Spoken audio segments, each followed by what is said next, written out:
कृष्णा कृष्णा कृष्णा हरे हरे राम राम राम हरे हरे. आवाज येतोय?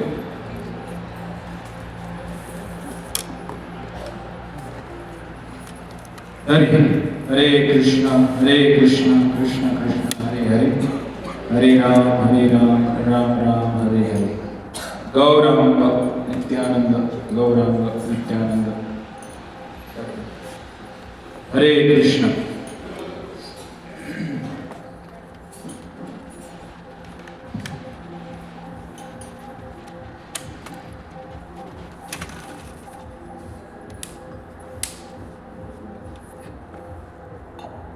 हरि.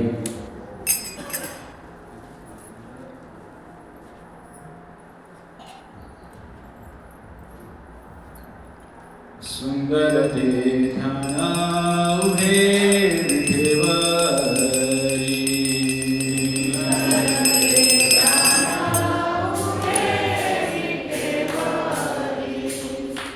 सुंदर ते ध्यान उभे विठेवरी.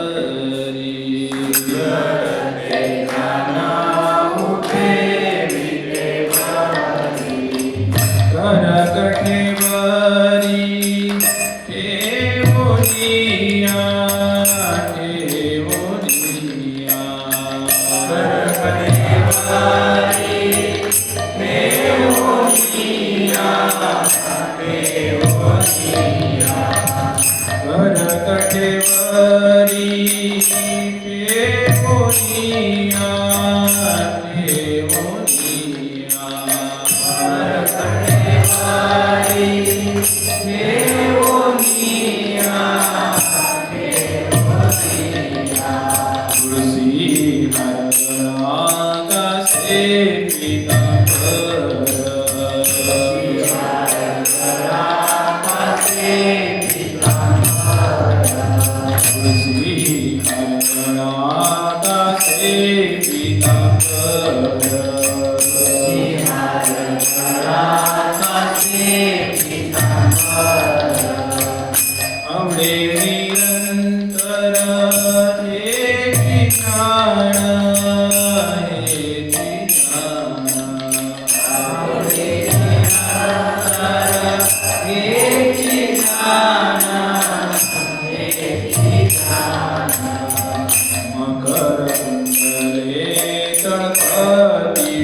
Hare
सर्वांनी म्हणा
Hare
Hare Rama, Rama Rama, Hare Hare.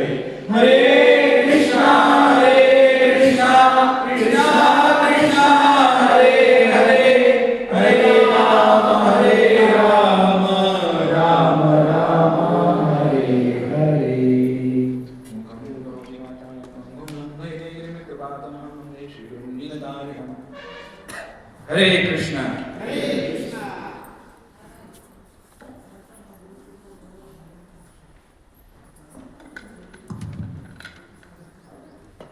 सर्वांनी हात जोडा. ओम नमो भगवते वासुदेवाय. ओम नमो भगवते वासुदेवाय. ओम नमो भगवते वासुदेवाय. ओम नमो भगवते वासुदेवाय. ओम नमो भगवते वासुदेवाय. ओम नमो भगवते वासुदेवाय. हरे कृष्ण. आवाज येतोय? हरी बोल.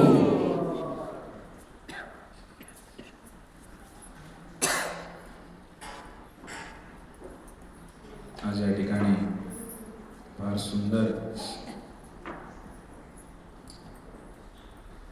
योगायोग तर म्हणता येणार नाही, पण भगवंताची योजना म्हणता येईल. मलाही माहित नव्हतं की 2 दिवसापूर्वी इथे यायचं आहे म्हणून, आणि इथे काही असं असेल अशी कल्पना मी केली नव्हती.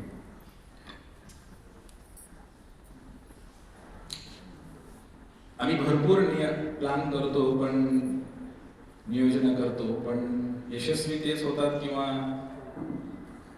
प्रत्यक्षामध्ये तेच येतात जे भगवंत इच्छा करतात. भगवंताने इच्छा केलेली आहे की आपण इथे यावं, तुम्ही इथे यावं साताऱ्यावरून, मी पंढरपूरवरून यावं इथं, अशी भगवंताची इच्छा आहे.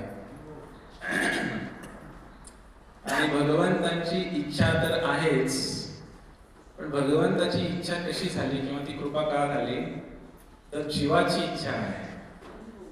कोणीतरी इच्छा केलेली आहे की भगवंतानी इथे यावं, भगवंताच्या भक्तांनी इथे यावं, अशी इच्छा कोणीतरी केलेली आहे. त्यामुळे आपण सगळे इथे आलेलो आहोत. आणि ते कोणीतरी म्हणजे हे मालक आहे या जागेचे. त्यांनी इच्छा केली असेल, त्यांच्या इच्छेशिवाय तर काय होणार आहे. भगवंताने स्वातंत्र्य दिलेलं आहे सर्वांना, इच्छा स्वातंत्र्य दिलेलं आहे. पण भगवंत बघतात की जीव काय विचार करतोय. आपण म्हणतो की भगवंतांच्या इच्छेशिवाय पान पण हलत नाही झाडाचं, हे तितकं सत्य आहे. पण भगवंत जीवाच्या स्वातंत्र्यामध्ये कधी इंटरफिअर करत नाही, ढवळाढवळ करत नाही भगवंत. तुला काय पाहिजे, तुम्हाला एखादी गाडी घ्यायची आहे, तुम्ही जर तीव्र इच्छा केली तर तुम्ही घ्या, पैसे कमवा, गाडी घ्या. भगवंत काय मध्ये येणार नाही. तुम्हाला काय करायचं आहे ते सगळं भगवंत आपल्या इच्छेनुसारच करत चाललेलं आहे. सगळं आपण इच्छा करतो वेगवेगळ्या, आणि या जगामध्ये प्रकट होण्याचं कारण सुद्धा इच्छाच आहे मंडळी. इच्छा द्वेष समत्वेन द्वंद्व मोहेन भारत. काय केलं, भगवंतांच्या धामामध्ये आम्ही होतो. आम्ही सगळे भगवंताची लेकरं आहे, आणि भगवंतांच्या धामामध्ये आम्ही होतो. तिथे इच्छा केली आम्ही. काय इच्छा केली मी भगवंतांच्या धामामध्ये असताना, की भगवंत एवढे ऐश्वर्यशाली आहेत, भगवंत एवढे सगळं कंट्रोलर आहे, मग मला का नको, मला पण थोडंसं पाहिजे. म्हणून थोडीशी इच्छा केली, आणि थोडा द्वेष पण केला. कोणाशी, भगवंताशी द्वेष केला की मला सुद्धा थोडंसं भगवंतासारखं ऐश्वर्य मालक बनता आलं तर बरं झालं असतं. थोडीशी इच्छा केली की मला पण पाहिजेच. भगवंताने विचार केला, ठीक आहे, मी काय करतो, तुला भगवंत तरी बनता येणार नाही, कारण भगवंत एकच आहे. एकला ईश्वर कृष्ण आर सबभृत्य. भगवंत एकच आहे, त्याचं नाव कृष्ण आहे, पांडुरंग आहे. आपण सगळे त्यांचे दास आहोत. मग भगवंताने विचार केला, भगवंत तर मी एकटाच आहे, मग हा पण भगवंत बनू इच्छितो, याला पण थोडीशी ईर्ष्या झाली माझ्याशी. असं म्हटल्यानंतर भगवंताने काय केलं, भगवंताने छोटस एक खेळण्याचा सेट तयार केला. एक सेट तयार केला. असा कसा, जसं एखादा मुलगा, लहान मुलगा काय करतो, घरामध्ये आई चपात्या करते, भाजी बनवते, आणि एक मुलगा छोटासा रांगत येणार तिकडे, त्या पिठामध्ये हात घालणार, आणि मग आईला काही स्वयंपाकच करू देत नाही. कारण त्यालाही वाटतं की मी पण थोडंसं पीठ घ्यावं त्यातलं, आणि चपाती बनवावी, थोडंसं काहीतरी करावं, भाजी करावी. आणि मग तो मुलगा, आई पाहते की याला सुद्धा करण्याची इच्छा आहे, पण करायचं काय, याला चपाती जमणार आणि यांनी केली तर चपाती आपण खाणार, आपलं पोट भरणार नाही. म्हणून आई काय करते, गावामध्ये जेव्हा बाजार असतो त्या बाजारामधून किंवा यात्रेमधून एक छोटस खेळण्याचा सेट विकत घेते आहे.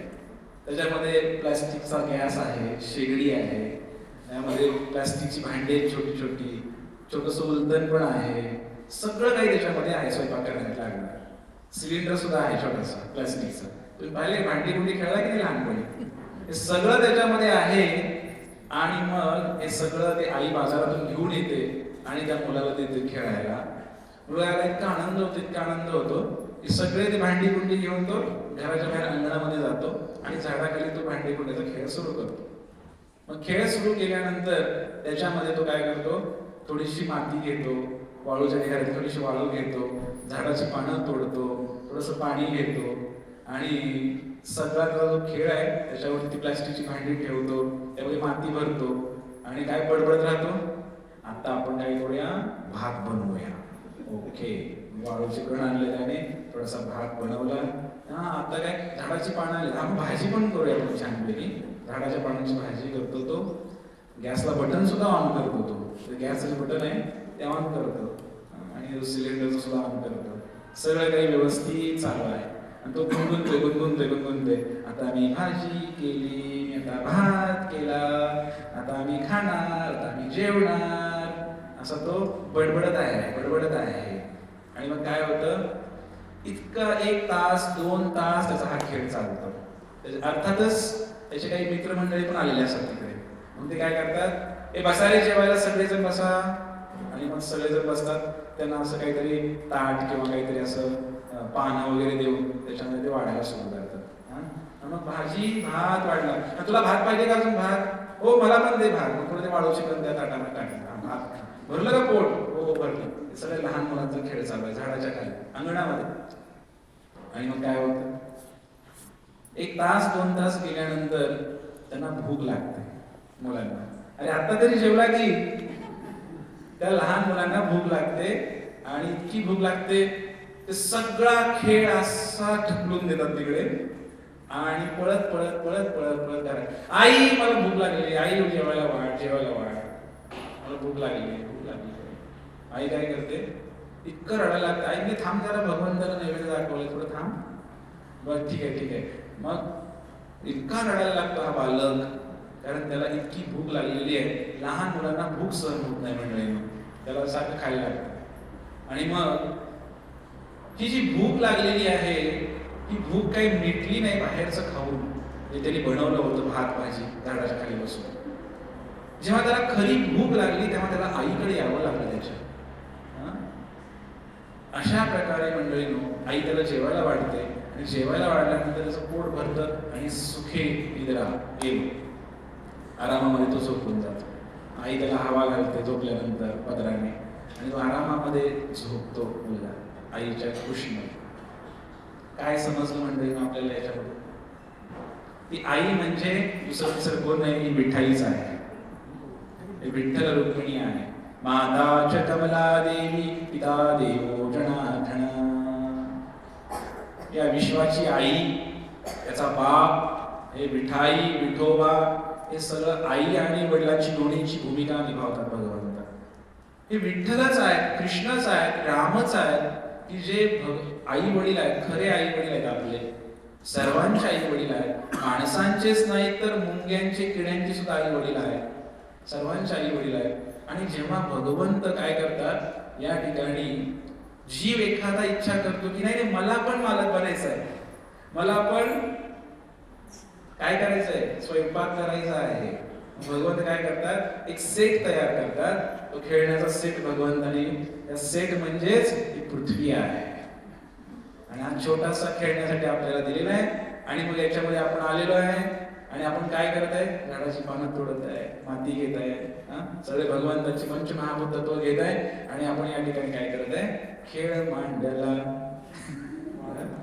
काय केलं आपण इथे, खेळ मांडलेला आहे. आणि खेळामध्ये आम्ही आमच्या मित्रांना बोलवलेलं आहे, नातेवाईकांना बोलवलेलं आहे आणि खेळ खेळता खेळता मी काय केले, कुणाला तरी पत्नी बनवलेला आहे, कुणाला तरी मुलं बनवलेलं आहे खेळामध्ये, आणि कुणाला नातेवाईक बनवलेला आहे, कुणाला मित्र बनवलेला आहे, आणि सुंदर असा आमचा खेळ चालू आहे. पण मला असा प्रश्न आहे तुमच्यासाठी, त्या मुलांची भूक कधी भागली? त्या खेळातलं खाऊन भागली का भूक? नाही भागली. ज्या वेळेला या जीवाला खऱ्या सुखाची ओढ लागते की सुख कुठे आहे, आनंद कुठे भेटेल, विश्रांती कुठे मिळेल या मनाला, हा विषय जेव्हा येतो मंडळी, त्यावेळेला त्याला भगवंतांकडे जावं लागतं. अन्य कोणताही उपाय नाही, कोणताही उपाय नाही, कोणताही उपाय नाही.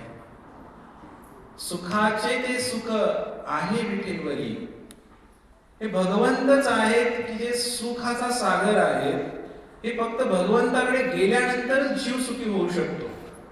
कितीही टेक्नॉलॉजी वाढवली, कितीही मोठ्या मोठ्या बिल्डिंग्स बांधल्या, कितीही मोठे मोठे शोध लावले, लोक सुखी होतील का? आणि झाले का? आपण प्रत्यक्ष प्रमाण पाहत आहे या ठिकाणी. उलट दुनिया ही विनाशाकडे चाललेली आहे.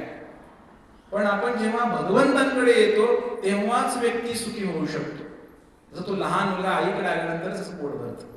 म्हणून भगवंतांनी हा खेळण्यासाठी दिलेला सेट आहे. आणि याच्यामध्ये खेळण्याबद्दल काय नाही, कारण आपण थोडी इच्छा केली होती. आपला विषय सुरू झाला होता इच्छा. थोडी इच्छा केली होती की मला पण मालक बनायचं आहे. भगवंत म्हटले तू मालक बनू शकत नाही, छोटा मालक बन. असं काय नाही, मोठे मालक छोटे मालक, छोटा मालक बन म्हणून आपल्याला सुद्धा रूपात म्हणाले, we are tiny god, we are little Krishna. आम्ही सुद्धा छोटे भगवंत आहे, आम्ही काही मोठे भगवंत नाही. जीव जो आहे एक परमात्मा आहे, एक आत्मा आहे. तर आपण छोटे आहे, भगवंत आहे विभू आणि आपण आहे अणु. आपण छोटेसे आहे पण भगवंत नाही. आपण भगवंताचे आहोत. We are not god, we are godly. आम्ही भगवंताचे आहोत, आम्ही भगवंत नाही आणि बनू पण शकत नाही भगवंत. म्हणून या जगामध्ये पाठवल्यानंतर भगवंतांनी काय केलं? भगवंतांनी खेळण्याचा सेट तर दिला, परंतु काही संकट पण भगवंतांनी पाठवून दिली. कारण जर खेळतच बसला तर अवघड होईल इकडेच. म्हणून तुम्हाला समज यावी म्हणून भगवंतांनी मग हे प्रकृती डिझाईन केली अशी, आणि इकडं असं काही वातावरण निर्माण केलेलं आहे की ते जीव कधी सुखाने राहू शकत नाही. आणि त्याला नाव पण दिलं भगवंतांनी, दुःखालयम अशाश्वतम. फार मोठं दुःखालय म्हणजे इथे. म्हणून कधी कधी असा प्रश्न पडतो की ऍक्च्युली मी इथे कशासाठी आलेला आहे, आणि मला काय करायचं आहे त्या जगामध्ये येऊन, माझं कर्तव्य काय आहे. बऱ्याच लोकांचं असं म्हणणं आहे, खाएंगे पिएंगे ऐश करेंगे और क्या, और कुछ पता ही नाहीये, माहितीच नाही की करायचं काय. आणि मग कधी कधी लोक असं म्हणतात की तुम्ही कोण आहात याची ओळख नाही. कहा से आया मैं हूं कौन, मैं हूं डॉन. प्रभुपाद म्हणजे you are not don, you are dog. कारण बऱ्याच लोकांना माहिती नाही की मी कोण आहे, कशासाठी आलोय, माझं कर्तव्य काय आहे या मनुष्य जीवनामध्ये आल्यानंतर.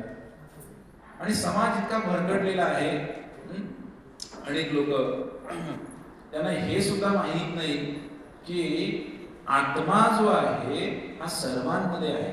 मुंगीमध्ये सुद्धा आत्मा आहे. कालच एका व्यक्तीने असं टाकलं आम्हाला पोस्ट की महाराज तुम्ही किती चुकीचं बोलता. माणसामध्ये आत्मा मी मान्य करतो, पण तुम्ही काही सांगत राहता का गाईमध्ये आत्मा आहे, कोंबडीमध्ये आत्मा आहे, बकरीमध्ये आत्मा आहे. असं कोण असतं का? म्हणजे त्यांना हे सुद्धा लक्षात येणं झालं की आत्मा म्हणजे काय, परमात्मा म्हणजे काय, भगवंत म्हणजे काय. एक गोंधळाची परिस्थिती निर्माण झालेली आहे. म्हणून युधिष्ठिर महाराजांना एक प्रश्न विचारतो. युधिष्ठिर महाराजांना जे प्रश्न विचारले एक क्षणी महाभारतामध्ये, त्यामध्ये एक प्रश्न असा आहे, अणि अणि भूतानि रक्षन्ति यमालयम् शेषः सावरं विच्छन्ति किमाश्रयं परं. याच्यामध्ये म्हटलेलं आहे की या जगातलं सर्वात मोठं आश्चर्य काय, असा प्रश्न एक क्षणी युधिष्ठिरांना विचारला. आणि युधिष्ठिर महाराजांनी उत्तर दिलं की या जगातला सगळ्यात मोठं आश्चर्य हे आहे. ताजमहाल नक्कीच ते सांगितलं नाही, कुठं पिरॅमिड सांगितलं नाही. त्यांनी सांगितलं की जगातलं सगळ्यात मोठं आश्चर्य आहे की प्रत्येक क्षणाला आपण मरत आहोत, पण आपण त्याबद्दल विचारच करत नाही. मी मरणार आहे आता. कुणी विचारच करत नाही की प्रत्येकाला असं कोणाला फील होतं की मी मरणार आहे आता. उलट असं उलट फील होतंय आपल्याला की मी जगणार आहे, असं माझे भरपूर दिवस आहेत, मला भरपूर काही करायचं आहे. पण युधिष्ठिर महाराजांनी हे सांगितलं, जगातलं सगळ्यात मोठं आश्चर्य आहे की आपण विचारच करत नाहीये की मी मरणार आहे, मला मृत्यू आहे, आणि आम्ही आमच्या डोळ्यांनी पाहतोय. काय झालंय? आजा मेला, पंजा मेला, बाप मसना नेला, नातू पंतू तेही तैसे झाले. आजोबा मेले, पंजोबा मेले, नातू मेला, पंतू मेला, सगळे मसनात गेले. परंतु तरी सुद्धा आम्हाला असं जाणीव होत नाही, फील होत नाही की अरे मी पण मरणार आहे, एक दिवस मलाही मृत्यू येणार आहे. का अशी जाणीव का होत नाही? हीच भगवंताची माया आहे आणि हेच जगातलं सगळ्यात मोठं आश्चर्य आहे. तुम्हाला एक प्रश्न विचारला, जगातलं सगळ्यात मोठं आश्चर्य काय आहे, तुम्ही हेच उत्तर देऊ शकता. प्रत्येक जण दिवसेंदिवस मृत्यूकडे वाटचाल करत आहे, त्याची जाणीवच होत नाही आपल्याला की मरणार आहे. आणि ज्या दिवशी या जीवात्म्याला जाणीव होईल, या व्यक्तीला जाणीव होईल की मृत्यू नावाचा काहीतरी संकल्पना आहे किंवा तसं काहीतरी गोष्ट आहे, त्यावेळेला तो व्यक्ती नीट वागायला लागेल. क्षणोक्षणी हाची विचार तरावया पार भव सिंधू.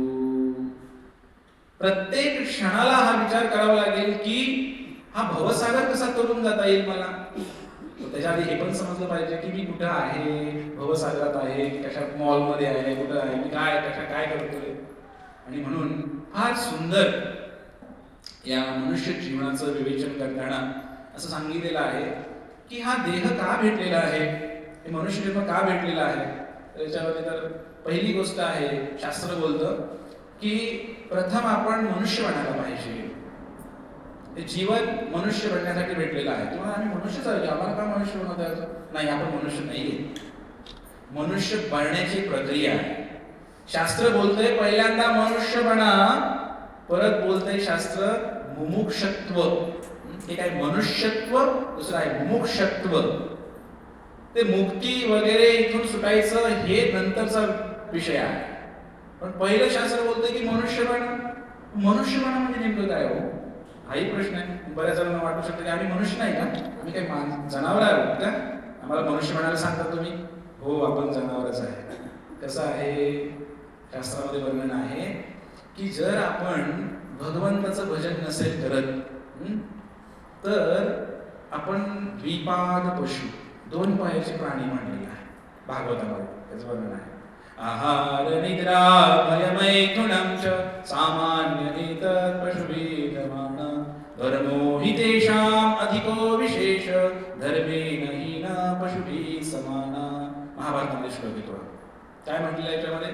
आहार खातो आपण, निद्रा झोपतो, त्यानंतर भय म्हणजे आपण डिफेन्स सिस्टम तयार केलेली आहे संरक्षणासाठी, मैथुन मुलबाळ उत्पन्न करतो. मग काय म्हटलंय? अहो प्राण्यामध्ये सुद्धा आणि मनुष्यामध्ये सुद्धा सारखंच आहे की मग दोन्हीमध्ये. What is a speciality being a human being? तुम्ही मनुष्य आहात तर तुमचं विशेष काय आहे असं प्रश्न विचारला. आणि हा विशेष काय आहे म्हटल्यानंतर मग म्हणले धर्मो हि तेषाम् अधिको विशेष. हा एक गोष्ट आहे, एक गोष्ट आहे ती तुम्हाला प्राण्यापासून वेगळं करते. कोणती गोष्ट आहे? धर्म. धर्मेण हीन पशुभिः समान. मनुष्याच्या जीवनामधून धर्म नावाची व्याख्या काढून टाकली तर खाली फक्त प्राणी शिल्लक राहतो. द्विपाद पशु, दोन पायाचा प्राणी शिल्लक राहतो म्हटलेला आहे. आणि म्हणून मनुष्यासाठी वेगळं कर्तव्य सांगितलं. साखर घेतली, साखरेची गोडीच काढून टाका, त्याला साखर म्हणता येईल का? मीठ घ्या, मिठाचं खारटपणाच काढून टाका, त्याला मीठ म्हणता येईल का? नाही म्हणता येणार. मग जर मनुष्यामधला जर धर्म नावाची व्याख्या काढून टाकली, धर्मच काढून टाकला, खाली फक्त प्राणी शिल्लक राहतो. दोन पायाचा प्राणी शिल्लक राहतो. आपल्या किती पाय आहेत? दोन पाय आहेत. दोन पायाचा प्राणी शिल्लक राहतो. म्हणून मनुष्यासाठी धर्माचं कार्य करायला सांगितलेलं आहे मनुष्याला. इतर कार्य तर खायचं प्यायचं काय का तुम्ही तुलना नाही करू शकत आहे. हत्तीची तुलना करून दाखवा बरं. मग तुम्ही आम्ही भरपूर खाऊ शकतो, मी 10 गुलाबजामुन खाऊ शकतो, 20 खाऊ शकतो, मी 10 चपात्या खाऊ शकतो, मी अख्खी थाळी खाऊ शकतो, महाराजा थाळी खाऊ शकतो, हे मी पैलवान आहे, अमुक तमुक. पण हत्तीची तुलना नाही करता येणार आपल्याला. हत्ती खायला लागला तर 1-1 टन गवत खातो त्यावेळी. म्हणजे हत्तीने आम्हाला जेवणामध्ये मागं सोडलेला आहे. मग आम्ही झोपू शकतो. आम्ही कॉलेजला असताना स्पर्धा लागायची मला. कोण किती झोपतो, कोण किती झोपतो. जे सकाळी 7ला झोपला तर संध्याकाळी होऊन परत दुसऱ्या दिवशी 7 वाजता तरी उठणार नाही. पैज लावायचे. इतकं 2-2, 3-3 दिवस झोपणार. एक बिहारचा विद्यार्थी होता आमच्या कॉलेजमध्ये, तर तो 3 दिवस झोपून दाखवला तरी. 3 दिवस कंप्लीट. म्हणजे झोपण्याची. अहो पण या झोपण्यामध्ये सुद्धा तुम्हाला मागं सोडलेलं आहे अस्वलांनी. अस्वल जर झोपला की 6-6 महिने उठत नाही. त्यामध्ये पण आमची काही प्रगती नाही. आम्ही तर स्वतःचा फार डांका पिटवतोय की आम्ही मनुष्य आहे, आम्ही असं आहे, आम्ही तसं आहे. बरं ठीक आहे, तिसरं घेऊया. भय, डिफेन्स सिस्टम. अहो किती जरी डिफेन्स सिस्टम केली तरी सुद्धा जेव्हा एखादी देश दुसऱ्या देशावर अटॅक करतोय त्यावेळेला काय परिस्थिती होते. कधी कधी तर मग ते चायनावर आणलेले काय कामच करत नाही. कधी कधी पुस्तकं पण लिहू शकते.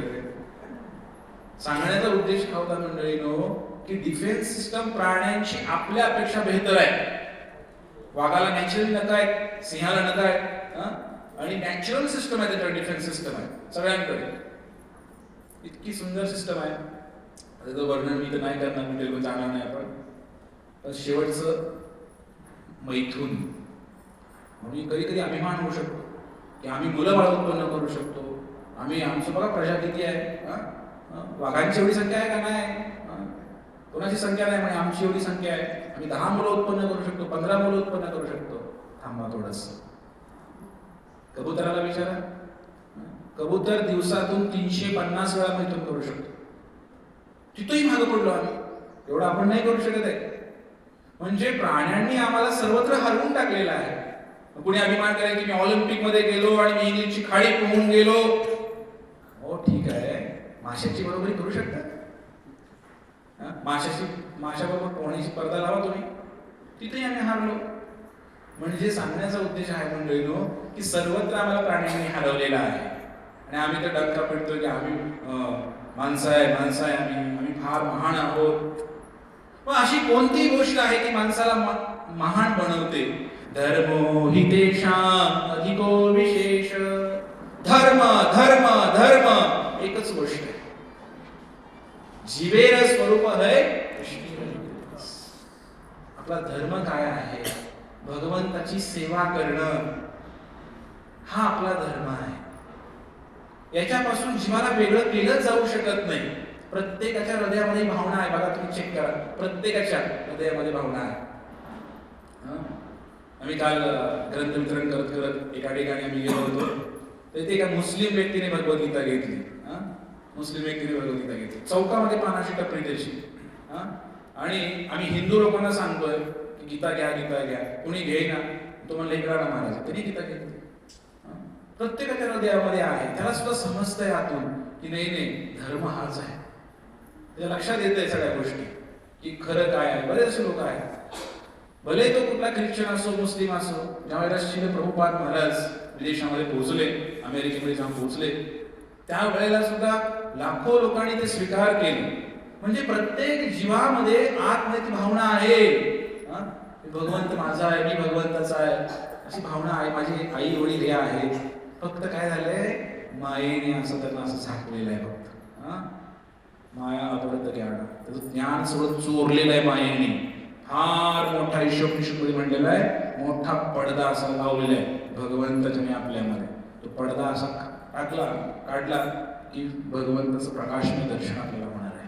तो मायेचा पडदा जीवाच्या आणि भगवंताच्या मध्ये मंडळी. म्हणून आपण मनुष्य जन्मामध्ये आल्यानंतर काय करायला हवं. एक तर पहिली गोष्ट मनुष्य बनायला हवं. मनुष्य म्हणजे काय. प्रभुपाद महाराज म्हणायचे की तुम्हाला एक साधारण माणूस बनायचं आहे ना, माणूस बनायचे 4 नियमाचं पालन करा. मांसाहार करू नका, नशापान करू नका, जुगार करू नका, व्यभिचार करू नका.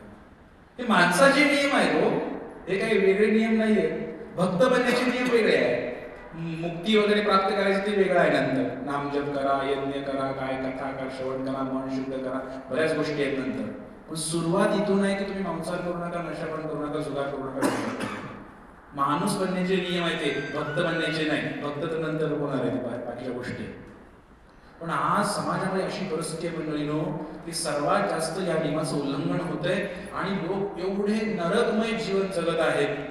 काल आमचं महूदमध्ये 28 प्रकारचे नरक भागवतामध्ये वर्णन आहे. त्याचं प्रवचन झालं आणि प्रवचन झाल्यानंतर एका व्यक्तीने प्रश्न विचारला, प्रभूजी हे जे आहे हे जे जग आहे हे पण मला नरकासारखंच वाटतंय, पण हे नरकच आहे का? मी म्हणलं हो, प्रभुपाद म्हटलंय की हा पण नरकच आहे. ते काय चांगलं काय आहे? हे नरकच आहे. अनेक लोक जे भक्ती मार्गावर नाही आहेत, चांगल्या मार्गामध्ये नाही आहेत, तर ते लोक नरकासमानच यातना भोगतात मंडळी. भलेही तो मिलेनियर बिलेनियर करोडपती कोणी असेल, परंतु फार दुःखामध्ये लोक आहेत. कारण भगवंतांनी सांगितलं की दुःखालय आहे. म्हणजे तुम्ही गेला पुस्तकाच्या दुकानामध्ये आणि मागताय जेवायला, तुम्ही गेला वाचनालयामध्ये मागताय कपडे, किंवा गेलाय वस्त्रालयामध्ये आणि मागताय भोजन. असं कसं मिळेल मंडळीनो? तुम्हाला जर पुस्तक पाहिजे तर पुस्तकालयात जावं लागेल, तिथे पुस्तकच भेटणार. वस्त्रालयामध्ये गेलं तर वस्त्रच भेटणार, दुसरं काहीच भेटणार नाही. तसं या जगामध्ये आला तर दुःखच भेटणार. असं का बरं केलेलं भगवंताने ही सिस्टम केलेली आहे? एका व्यक्तीने विचारलं की प्रभूजी इथे तुम्ही म्हणताय दुःखच आहे, सुख नाहीये का? खरं तर या जगामध्ये सुख नावाचा कॉन्सेप्टच नाहीये. पहिली गोष्ट, ज्या सुखाची अनुभूती आम्ही करतोय ते काय आहे? मग आता आम्ही येत होतो रस्त्यावरून, तर रस्ता एकदम सुपर आहे, सिमेंट पासून बनलेला आहे, गाडी एकदम जोरदार चाललेली आहे. मग काय होतंय, तर एखादा रस्ता असा असतोय की याच्यामध्ये भरपूर खड्डे असतात, भरपूर खड्डे असतात. आणि काय होतं, थोडासा चांगला रस्ता येतो मध्येच, गाडीवाला लगेच काय म्हणतो, आला बाबा चांगला रस्ता, पण लगेच खड्डा येतो. इतके खड्डे खड्डे की चांगला रस्ता फार कमी आहे, खड्डेच भरपूर आहेत. मग अशा गोष्टीमध्ये काय होतं, थोडा चांगला रस्ता आला की छान छान छान रस्ता आहे, लगेच त्याला बरं वाटतं. पण लगेच परत दुःख होतं, रस्ता खराब आला की परत दुःख होतं. ऍक्च्युली इथे चांगला रस्ता नाहीच आहे, खड्ड्यात रस्ता आहे का रस्त्यात खड्डे आहेत? इथे असं आहे की खड्ड्यात रस्ता आहे, रस्त्यामध्ये खड्डे नाही, खड्ड्यामध्ये रस्ता आहे, थोडासा रस्ता आहे खड्ड्यामध्ये, तो आला की बरं वाटतंय, त्याला आपण सुख असं म्हणतो. आलं लक्षात तुमच्या? बरं आहे, बरं आहे. लग्नाच्या वेळेला सुख वाटतंय, बरोबर आहे की नाही? या रोज कार्यक्रम असेल आपल्या घरामध्ये सुख वाटतंय. लग्नाचा जो आनंद आहे किंवा घरामध्ये जेव्हा कार्यक्रम होतो तोच आनंद आहे, तो निरंतर राहतोय का? असा उत्साहाचा आनंदाचा कार्यक्रम राहतोय का? राहत नाही. कधी कधी सुख आल्यासारखं वाटतंय जीवनामध्ये, पण ते ऍक्च्युली सुख नाहीये, ते मृगजळ आहे असं म्हटलेलं आहे. मृगजळ माहिती आहे ना आपल्याला? उन्हाळ्याच्या दिवसामध्ये डांबरीवरती असं पाणी असं खास होतं, डांबरी रस्त्यावरती. पण जर पाणी असतं का, ते उन्हामुळे झळा तयार झाले असं आपलं वाटतं की पाणी आहे पाणी आहे पाणी, पण पाणी नाहीये, ते ऍक्च्युली मृगजळ आहे. तो आभास होतोय आपल्याला, या सुखाचा आभास होतोय. म्हणून तुकाराम महाराज म्हणले की जर सुख घ्यायचं आहे तर खऱ्या सुखाची जर टेस्ट करायची आहे, विश्रांती पाहिजे, तर ती विश्रांती, ते खरं सुख हे कुठं आहे? हे भगवंतांच्या चरणाजवळ आहे मंडळी, पांडुरंगाच्या चरणाजवळ आहे. म्हणा ते गाव गेली राही विठोबाचे पाय. या मनाला सांगितलं, अरे म्हणा मन पक्षाप्रमाणे वीर वीर वीर वीर वीर दिवसभर फिरतय, पण विश्रांती कधी आहे? घरट्यात आल्यानंतरच विश्रांती आहे संध्याकाळी, तोपर्यंत त्या पक्षाला विश्रांती नाहीये. अगदी याचप्रमाणे हे मन दुनियादारी करते, सगळीकडे फिरत फिरत फिरत फिरत राहतंय, पण त्या मनाला शांती सुख आणि समाधान कधी आहे? ते मन जेव्हा पांडुरंगाच्या चरणाजवळ स्थिर होतं ना, त्यावेळेलाच त्याला खरंच सुख आणि शांती मिळू शकते.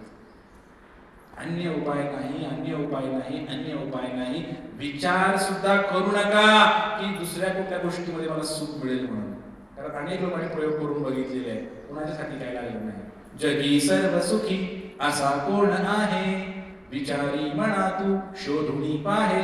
समर्थ रामदास सांगतायत, जगामध्ये सर्वात सुखी कोण आहे? विचार करा, मनाला विचारून बघ तू. या जगामध्ये तसं भगवंताचा भक्त सुखी आहे. या सुखा कारणे देव वेडावला, वैकुंठ सोडून संत सदनी राहिला. हे असं सुख आहे संतांच्या संगतीमध्ये, सत्संगामध्ये, भगवंताच्या भक्तीमध्ये, की वैकुंठ सोडून भगवंताला यावं लागलं. वैकुंठ, जिथे कोणत्याही प्रकारचं कुंठ म्हणजे दुःख नाही, असा प्रदेश म्हणजे वैकुंठ आहे. ते सोडून भगवंताला यावंसं वाटतं. वाळवंटामध्ये नामदेव महाराजांच्या कीर्तनामध्ये नाचावंसं वाटतं भगवंताला, कारण तो सुद्धा आनंद वैकुंठात नाही म्हटलेला आहे.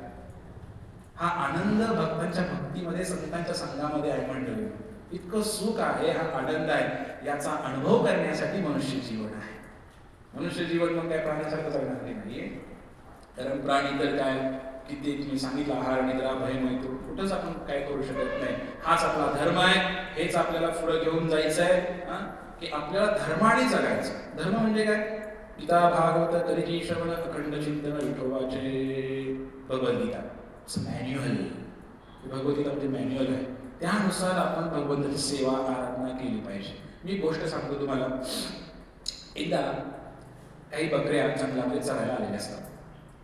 मग बकऱ्या चरायला आल्यानंतर त्या जंगलामध्ये एक छोटीशी बकरी रस्ता चुकते आणि रस्ता चुकल्यानंतर ती बकरी फिरत फिरत फिरत संध्याकाळ होते. सगळ्या बकऱ्या नदी पार करून त्या जाऊन त्यांच्या गावामध्ये पोहोचतात, पण ही एक बकरी मात्र त्या ठिकाणी राहिलेली असते.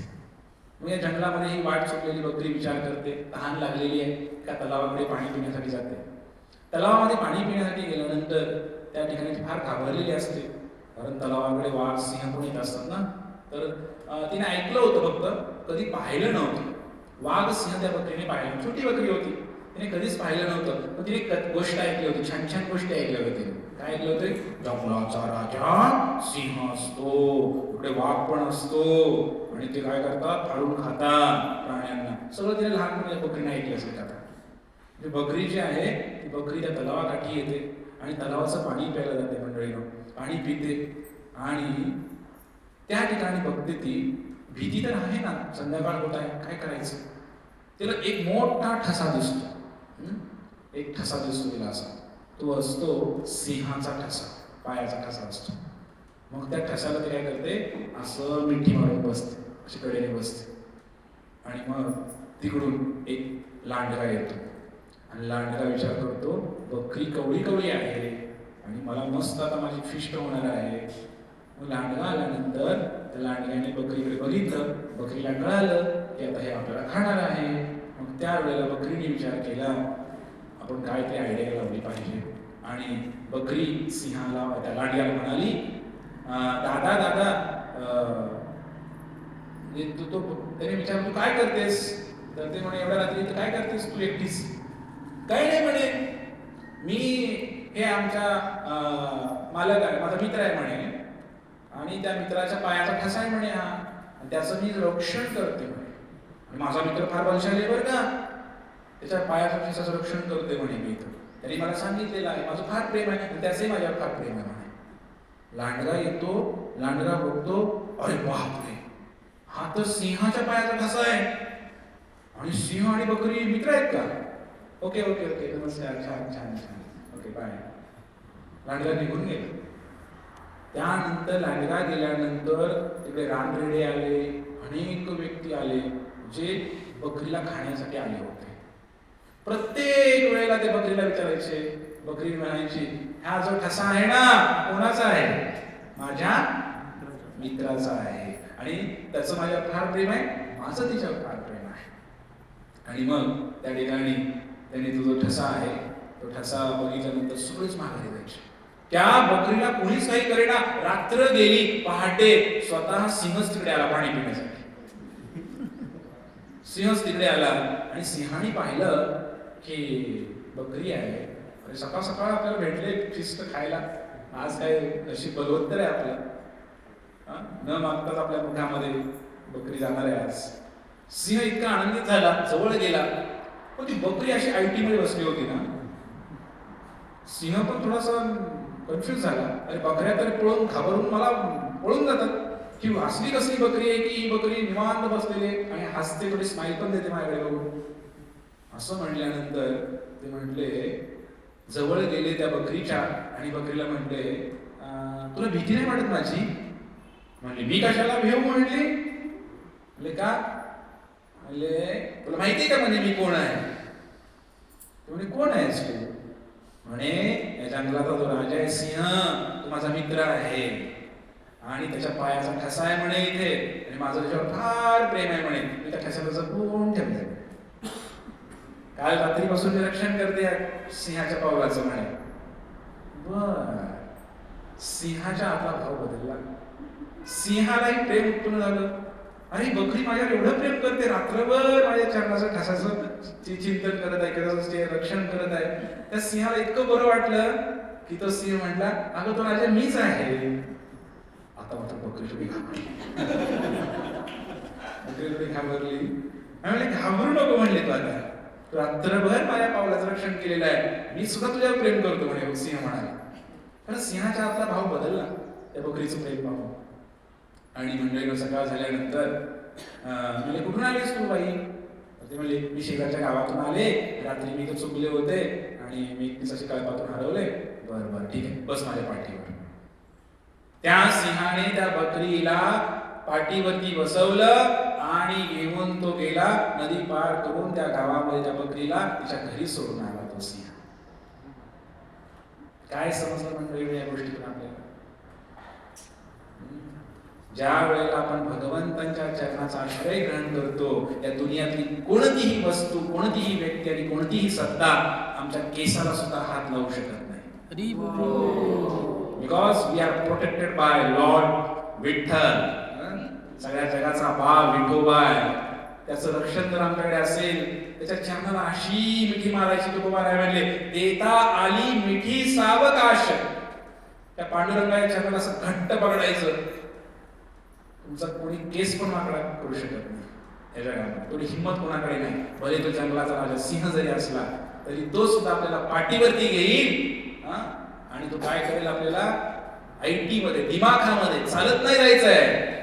नाचत गात जाऊ देवाच्या गावा, जाऊ देवाच्या गावा. नाचत गात आनंदाने प्रसाद खात कीर्तन करत भगवंता धामाला जायचंय आपल्याला. आपलं गाव कुठे आहे? त्या नदीच्या पलीकडे आहे. त्या वैतरणी नदीच्या पलीकडे आपलं गाव आहे. वैकुंठ त्याचं नाव आहे, गोलोक त्याचं नाव आहे आणि तिकडे पोहोचायचं आहे. हा मनुष्य जीवनाचा उद्देश आहे. त्या बकरीसारखं आपण राहायला पाहिजे. त्या बकरीने त्या चरणाचं चिंतन केलं. म्हणून तुकोबा राय म्हणताय की भगवंता म्हणा देते धाम घेई राही विठोबाचे पायी. हे म्हणा त्या विठ्ठलाच्या चरणाजवळ, त्या चरणाचं चिंतन मला निरंतर घडू दे. आणि मनुष्य जीवनाचं सगळ्यात मोठं नुकसान काय माहिती का तुकोबारायाने सांगितलं? काय सांगितलं नुकसान? मी जर एका क्षणासाठी पांडुरंगाच्या चरणाचं विस्मरण झालं, याच्या इतकी मोठी हानी या जीवाची दुसरी कोणतीच नाही. एका क्षणासाठी मला पांडुरंगाच्या चरणाचं विस्मरण झालं, तुम्हाला नाही माझे 1 करोड रुपये चोरीला गेले, सेन्सेक्स घसरला, शेअर मार्केट घसरलं, फार मोठं नुकसान झालं. नाही, हे नुकसान नाहीये. तू का म्हणे लाभ होय तो व्यापार. असा व्यापार करा, असा व्यापार करा जिकडे शाश्वत लाभ होईल. छोटा छोटा लाभ आपण करतोय, थोड्या थोड्या गोष्टी करतोय, पण हे तर नश्वर आहे. आज आहे तर उद्या नाही. उद्या एखादा बॉम्ब पडला की राखोळी होणार आपली सगळ्यांची. हे काही मोठी गोष्ट नाही. इकडे काही जास्त दिवस टिकायला नाही आलो आपण इकडे. आपण तर पूर्ण कॉलर लाईट आहे आमची. मी एवढा मोठा आहे, मी असा आहे, मी अमुक आहे, मी तमुक आहे. पण भगवंतांची सत्ता मान्य केल्यानंतर जीवाला फार सुख आहे मंडळी. आम्ही कशासाठी जन्म घेतलेला आहे त्याची कथा मी तुम्हाला सांगणार आहे आज. वेळ आहे ना? अर्धा झाला आहे.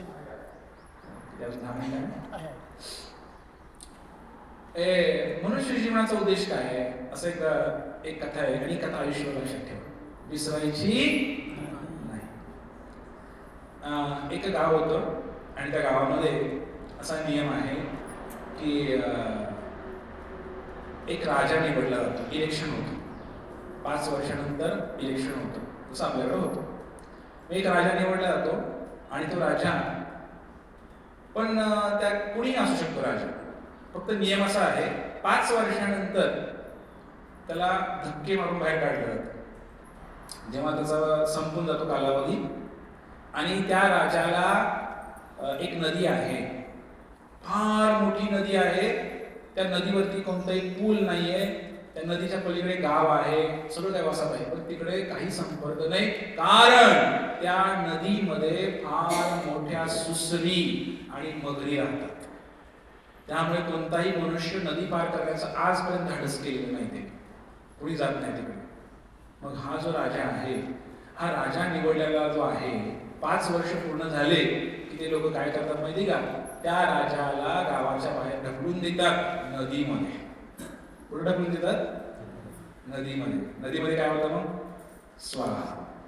पुण्यती दिसते तिकडे. कुणीच राजा व्हायला तयार होत नसायचं शक्यतो. आणि जो एकदम म्हातारा झालेला व्यक्ती जो म्हणतो संपल्या काय राहिले आयुष्यात, 50 गेले 5 राहिले असे म्हणणारे कोणतं राजा व्हायचे त्या राज्याचा, जेणेकरून माहिती तर असे तसं मरायचंच आहे तर म्हणे आपण 5 वर्ष राजा म्हणून मरूया. असे काही लोक होते, असाच विचार करायचे लोक सगळे. मग 1 वर्षी इलेक्शन लागलं आणि त्या इलेक्शन मध्ये कोणीच राजा बनायला तयार नाही, गावातलं पण नाही, आसपासचं पण नाही. मग त्यामध्ये एक वाटसरू फिरत फिरत आला होता तिकडे आणि त्या वाटसरूने काय केलं, त्या ठिकाणी त्या जंगलामध्ये आल्यानंतर, गावामध्ये आल्यानंतर त्यांनी ती बातमी ऐकली की इलेक्शन लागलेलं आहे आणि 5 वर्षासाठी राजा बनवलं जाईल. 5 वर्षानंतर तुम्हाला लाद मारून हाकलून दिलं जाईल गावातून बाहेर.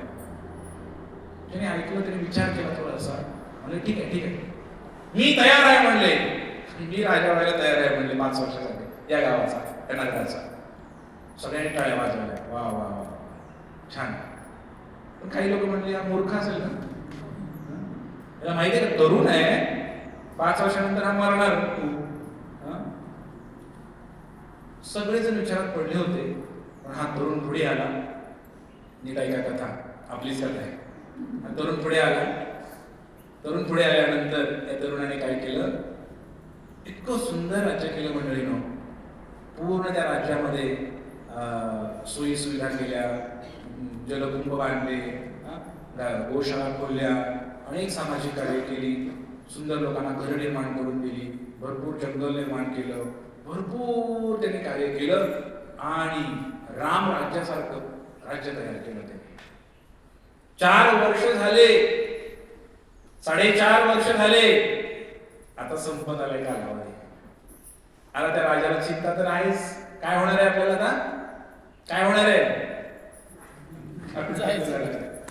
म्हणजे म्हणले ठीक आहे. त्या राजाने मग काय केलं, त्या ठिकाणी म्हणले पण जाणार तर खरं आहे, पण जेव्हा 5 वर्ष पूर्ण झाली त्यावेळेला नियमाप्रमाणे सर्वांनी त्या राजाची आरती ओवाळली, त्याला हार घातला आणि सगळे गावातले लोक रडायला लागले.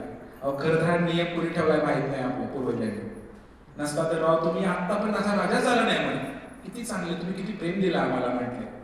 आणि म्हटले नाही तुम्ही आता राहावाच इथे. पण लोक म्हणाले नाही नाही नियम आहे तर नियम पण पालन करावं लागतं. लोकांच्या मनामध्ये द्विधा मनस्थिती आहे, एवढा चांगला राजा आजपर्यंत भेटलाच नाही आपल्याला आणि राजाला कसं सोडायचं, डोळ्यात एक ढकलून द्यायचं त्या नदीमध्ये. लोकांना ते भावना सहन होईना, लोक सगळे वैतागले, काय करावं कळेना. पण नाही लागत होता मंडळीनं, नदीच्या काठी घेऊन गेले आणि त्या राजाला त्या नदीमध्ये ढकलून दिलं. जसं ढकलून दिलं राजाने पटकन एक गोष्ट केली, कारण 5 वर्ष राजाला भेटली होती. त्या 5 वर्षामध्ये राजाने एक काम चांगलं केलं होतं. काय? त्या नदीवर फार मोठा सेतू बांधला होता, ब्रिज बांधला होता. फार मोठा सेतू बांधला होता. आरामात त्या ब्रिज वरून पलीकडे गावाला जाऊ शकत होता. एवढंच नाही तर त्या ब्रिज वरून त्याने त्या पलीकडल्या गावामध्ये, जंगलामध्ये एक दुसरं नगर बसवलं होतं, नवीन सिटी निर्माण केली होती. आणि तिकडे महल सुद्धा होता, तिकडे दासदासी होत्या, सर्व काही रेडी करून ठेवलं होतं त्याने. नदीच्या पलीकडे नवीन गावच निर्माण केलं होतं. जसं 5 वर्ष पूर्ण झाले त्याला गावाच्या बाहेर काढून टाकला लोकांनी. त्या पुलावरून तो आरामात गेला. तिकडे पलीकडे सगळे स्वागताची जंगी तयारी झाली होती, त्याचं पुन्हा स्वागत केलं गेलं. तिकडे सुद्धा तो त्या गावाचा राजाच बनला. आलं लक्षात तुमच्या? काय काय ही आपलीच कथा आहे मंडळी. भगवंताने हे 5 वर्ष म्हणजे मनुष्य जीवन आहे, हे भगवंताने आपल्याला दिलेलं आहे. नरदेह दुर्लभ जाण, शतवर्षाची गणना, शतवर्षाची गणना, त्यात दुःख यातना, त्यात दुःख यातना. तुम्ही वासुदेव म्हणा, तुम्ही वासुदेव म्हणा, तुम्ही वासुदेव म्हणा, तुम्ही वासुदेव म्हणा. हरी वासुदेव.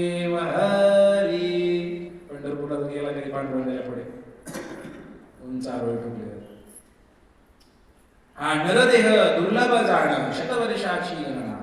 100 वर्षाचं आयुष्य मिळालेलं आहे.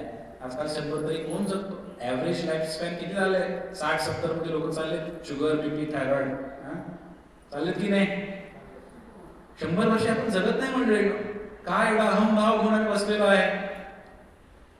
त्यातही दुःख यातना. शतवर्षाची गणना, त्यात दुःख यातना. त्यात आणि दुःख यातना हे समस्या सगळ्या शारीरिक व्याधी आहे. आणि मग काय म्हणलंय? तुम्ही वासुदेव वासुदेव म्हणा. त्या वसुदेवांचा पुत्र वासुदेव, त्याचं चिंतन करा, त्याचं नामस्मरण करा, त्याचं भजन करा, असा आदेश संतांनी आपल्याला दिलेला आहे.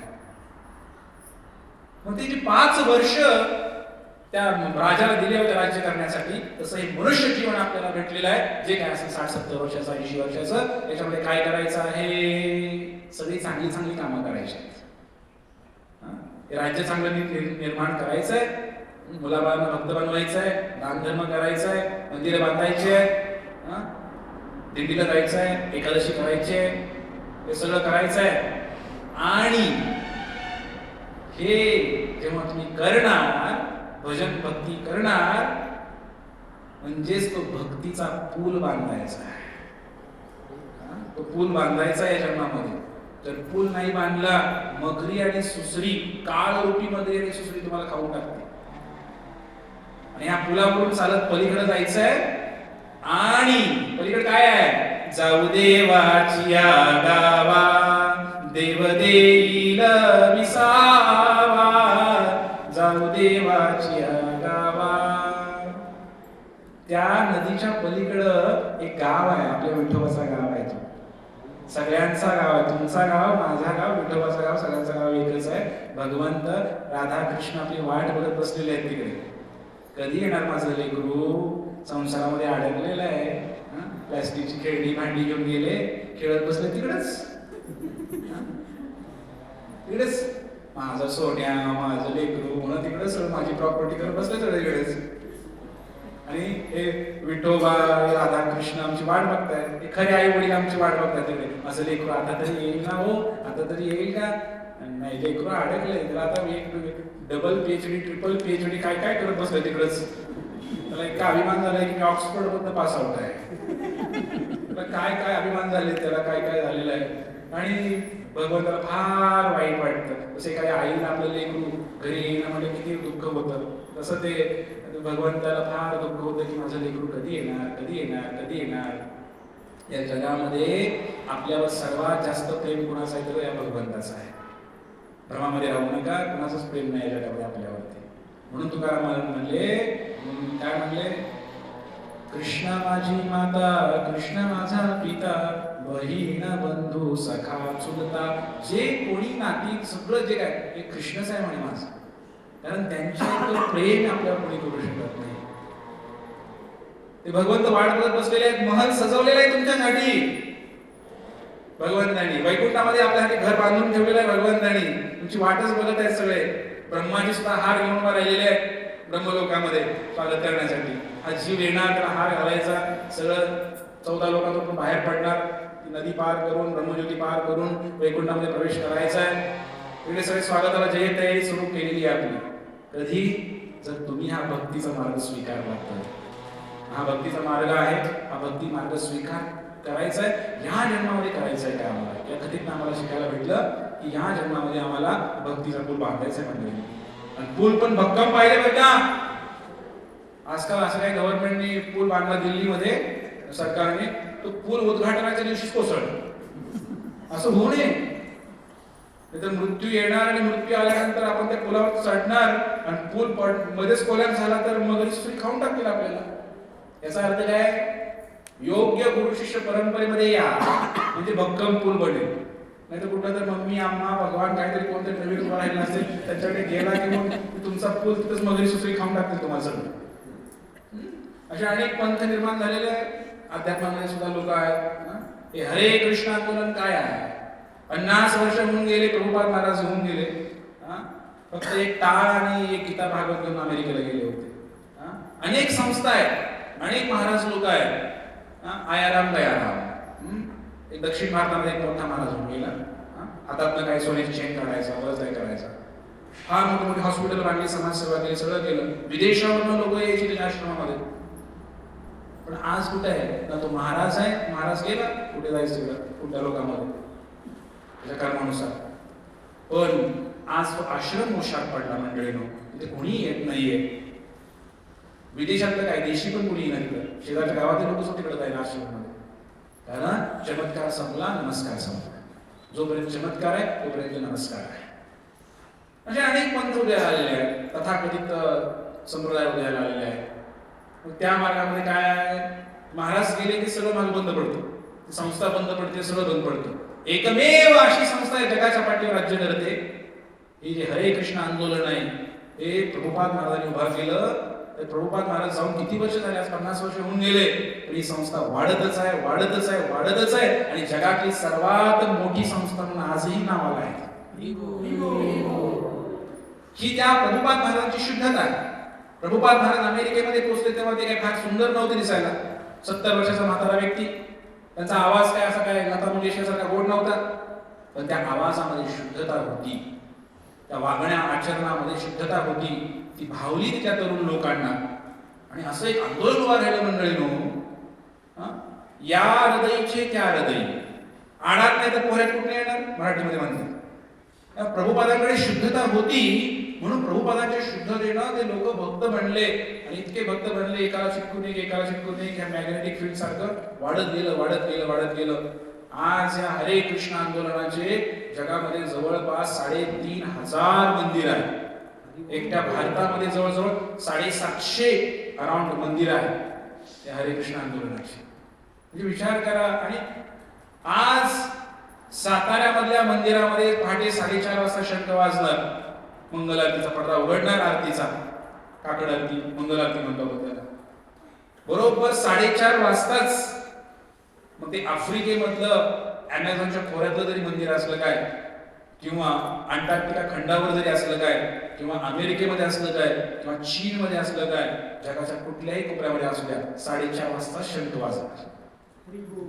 एवढं नियम, एवढं सगळं सिस्टमॅटिक बनवायला शुद्धता लागते. या हृदयीचे त्या हृदयी इंटिमेट रिलेशनशिप आहे, हे शुद्धतेचा भाग आहे.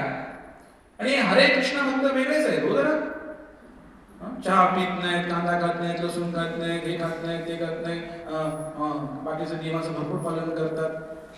बघा, साधारण व्यक्ती जो आहे, हरे कृष्ण आहे ते लगेच ओळखायला येते, गळ्यामध्ये माळ आहे, त्यांची दीक्षा झालेली आहे. म्हणजे 100% हा व्यक्ती हरे कृष्णामध्ये आलेले व्यक्ती, तुम्ही त्याला एखादी सिगारेट वाढायला सांगा आणि त्याला सांगा मी तुला 1 करोड रुपये देतो, 10 करोड दिले तर तो सिगारेट वाढणार नाही. असले पक्के लोक बनवले प्रभुपादांनी. हे आहे संप्रदायाची ताकद, ही आहे गुरु शिष्य परंपरेच्या शुद्धतेची ताकद. म्हणून म्हणलं तथाकथित अनेक लोक उदयाला आलेले आहेत आध्यात्मिक जगामध्ये सुद्धा. म्हणून हे हरे कृष्ण आंदोलन आहे. हरे कृष्ण आंदोलन साधारण आंदोलन नाहीये. आणि प्रभुपादांनी तशी भविष्यवाणी सुद्धा केली होती. काय भविष्यवाणी केली प्रभुपादांनी? एक वेळ अशी येईल की या जगामध्ये हे जे काय लोक आहेत, कुत्र्या मांजरासारखं भांडतायत, गाझापट्टीसाठी भांडतायत. कुठला देश जिंकून घेतला होता त्यांनी? व्हेनेझुएला. तेलाच्या खाणी पाहिजे तुम्हाला. कुत्र्या मांजरासारखंच की एका कुत्र्या तोंडामध्ये भाकरीचा तुकडा त्याला सापडला, किंवा एखादा हाडूक सापडलेला आहे, आणि त्यासाठी ते दुसरं कुत्रा आलं गल्लीतलं, ते दोघं त्याचं भांडतात. तुकडा कोणाचा? दोन्ही कुत्र्याच्या मालकीचा नाही तुकडा. सारी भूमी गोपाल की, ही सगळी भूमी गोपाळाची, पांडुरंगाची, आणि भांडते 2 कुत्रे, अमेरिका आणि व्हेनेझुएला, भारत आणि पाकिस्तान. बरोबर, लक्षात येईल तुमच्या? सारी भूमी गोपाल की भगवंताची भूमी आहे. आमचं काय, आम्ही सातबाऱ्यावर नाव लावून घेतले फक्त. भगवंताची आहे सगळी भूमी. पण तेवढ्यासाठी आम्ही भांडणं करतो कुत्र्या मांजरासारखं. यासाठी मनुष्य जीवन नाही मंडळीनो. मनुष्य जीवनाचा उद्देश फार मोठा आहे, फार मोठा आहे. असं कुत्र्या मांजरासारखी भांडण्यासाठी मनुष्य जीवन नाहीये. आणि हे लोक आता काय देशादेशामध्ये भांडणं करायला लागले, की भांडणं करायला लागले की आता विनाशाची वेळ येते, काय असं वाटतंय कधी कधी. इतकं भयानक परिस्थिती चालू आहे जगामध्ये. त्याला बातम्या ऐकताय ना ऐकताय मला माहित नाही, पण कोणत्याही क्षणी कोणत्याही देशावर अनुभव पडू शकतो, काही करू शकतो. कारण या लोकांची स्क्रू ढिले झाले सगळ्यांचे. हे ट्रम्प वगैरे हे माणसं म्हणायच्या लायकीचे नाहीत, हे राक्षस आहेत. श्री ईशोपनिषद मध्ये प्रभुपादांनी स्पष्ट लिहिलंय हे राक्षसी वृत्ती जी आहे, असुर्यते नाम लोका, ते असुर लोक आहेत सगळे. आणि काय करते ते हिटलर सारखं मध्ये चेंबर मध्ये घालून 70,000 ज्यूंची हत्या केली त्या हिटलरने. महायुद्ध झालं 1945 त्यावेळेला. हे लोक काय करतील काय सांगता येत नाही. भयानक राक्षसी वृत्तीचे लोक आहेत. पण प्रभुपाद महाराजांनी भविष्यवाणी केलेली आहे, हे सगळं काही नीटनेटकं होईल म्हणे. आणि या जगामध्ये केवळ एकच धर्म असेल, एकच पंथ असेल. हे सगळे राक्षसी लोक मारले जातील एक दिवशी. आणि सगळ्या जगामध्ये एकच धर्म आणि एकच पंथ आणि एकच कीर्तन असेल, हरे कृष्णा कृष्णा कृष्णा हरे हरे, हरे राम राम राम हरे हरे. आणि घाबरू नका, तो लवकरच येणार आहे दिवस. आणि दिसते मुलाचे पाय पाळण्यात दिसते जगापुढे काय संकट आलेलं माहिती आहे तुम्हाला. त्यासाठी एकच मार्ग आहे, धर्माच्या मार्गाने जी लोक चालतील ते वाचतील. धर्मो रक्षिती रक्षिता. जर तुम्ही धर्माचं रक्षण केलं, धर्म तुमचं रक्षण करेल, हे लक्षात घ्या. आणि त्यामुळे आपण धर्म नाही सोडायला पाहिजे. मनुष्य जीवन धर्माने जगण्यासाठी भेटलेलं आहे. तर अशा प्रकारे आपण हे सगळं करू शकतो. लोकांची वृत्ती आणि एवढी संकुचित झालेली आहे की लोक रस्ता विचारला ते सांगत नाही. तू आपल्या गावाकडे बरे जरा, पण तुम्ही पुणे मुंबई सारख्या शहरामध्ये गेला, एक्सक्यूज मी, हे कुठे सांगत नाहीत बरेच लोक. त्याला काय अभिमान ठरलाय मला माहित नाही. त्याला असं वाटतं की काहीतरी वेगळं होतं, म्हणजे आम्ही काहीतरी खालच्या स्तरावरच्या लोकांशी बोलतो की काय, आमची इमेज कमी होते की काय. तुम्ही जर शहरामध्ये गेला आणि म्हटलं एक्सक्यूज मी जरा हे कुठे सांगताय हो, बरेच लोक सांगत नाहीत, थांबायला तयार नाहीत. तुम्ही एका इथं कुठलं गाव आहे, गावाचं नाव काय? उकिरडे. त्या गावामध्ये जाऊया आपण, चला मग प्रॅक्टिकल दाखवतो. मला माहित नाही पण गाव छोटं आहे ना, शहर तर नाही आहे. गावामध्ये तुम्हाला जाऊ, फक्त एक गाडी घ्या, गावामध्ये चालू आणि गावामध्ये जायचं, आमच्याचं घर कुठे विचारायचं. तो माणूस म्हणणार थांबा महाराज, तुमच्या गाडी बस का मला दाखवतो म्हणणार. तो त्याच्या घरी आमच्या घरी घेऊन सोडणार. प्रॅक्टिकल करून बघा गावाचं. आम्ही कुठेतरी चुकतोय. धर्म म्हणजे काय, कसं वागायचं हेच आम्ही विसरलेलो आहे आजकाल. त्यामुळे धर्माचं रक्षण करणं म्हणजेच या संस्कृतीचं रक्षण करणं आमची सर्वांची जबाबदारी आहे. लोकांना काही समजत नाही. काय कोणीतरी म्हणणार की मग काय राम मंदिर बांधलं तर कोणीतरी उठणार म्हणणार काय गरज आहे मंदिराची, हॉस्पिटल बांधलं बरं झालं असतं, शाळा बांधल्या तर बरं झालं असतं, असे लोकांचं नारे आहे. कारण धर्माचं महत्वच त्यांना कळण्यात आलं. खरं शिक्षण मंदिरामध्ये भेटतं, मनाचं शिक्षण मंदिरात भेटतं, पोट भरण्याचं शिक्षण शाळेमध्ये भेटतं. समजतंय तुम्हाला? पण बघा, धर्म मनाला सुख प्रदान करतो, पैसा सुख प्रदान करत नाही, सुविधा प्रदान करतो, सुख प्रदान करत नाही. मग धर्माचं पालन आधी झालं पाहिजे. मंदिर मस्त आहे, शिक्षण दिलं तर धर्माचं कसं राहायचं, काय खायचं, कसं वागायचं, कसं बोलायचं हे माहित नसेल तर पैसा घेऊन काय करणार आहे. बिहारमध्ये एक व्यक्ती IAS ऑफिसर झाला, कलेक्टर झाला. भारतातली टफेस्ट एक्झाम आहे, जगातली म्हणजे तरी हरकत नाही. कारण एखादा व्यक्ती IAS कलेक्टर होतो म्हणजे काय, त्याची बुद्धिमत्ता फार आहे, सोपं नाही ते क्रॅक करायचं. आणि तो व्यक्ती बिहारमध्ये रुजू झाला कामावरती रुजू झाल्यानंतर तरुण होता, चांगली बायकोसला भेटली, लग्न झालं, पत्नी सुंदर होती दिसायला. सत्य घटना सांगतो तुम्हाला, गेले 10-12 वर्षापूर्वी घडलेली घटना, न्यूजपेपरला वाचली मी. त्या तरुण मुलाने, कलेक्टर होता तो जिल्ह्याचा, रेल्वे खाली आत्महत्या केली. आणि एक सुसाईड नोट लिहून ठेवली होती, त्याने चिठ्ठी लिहून ठेवली होती. आणि त्या चिठ्ठीमध्ये असं लिहिलं होतं, मी आत्महत्या करत आहे कारण मला फार टेन्शन आलेलं आहे. कशाचं टेन्शन आलंय तर माझ्या बायकोचं आणि माझ्या आईचं काही पटत नाही, सारखी भांडणं करतात.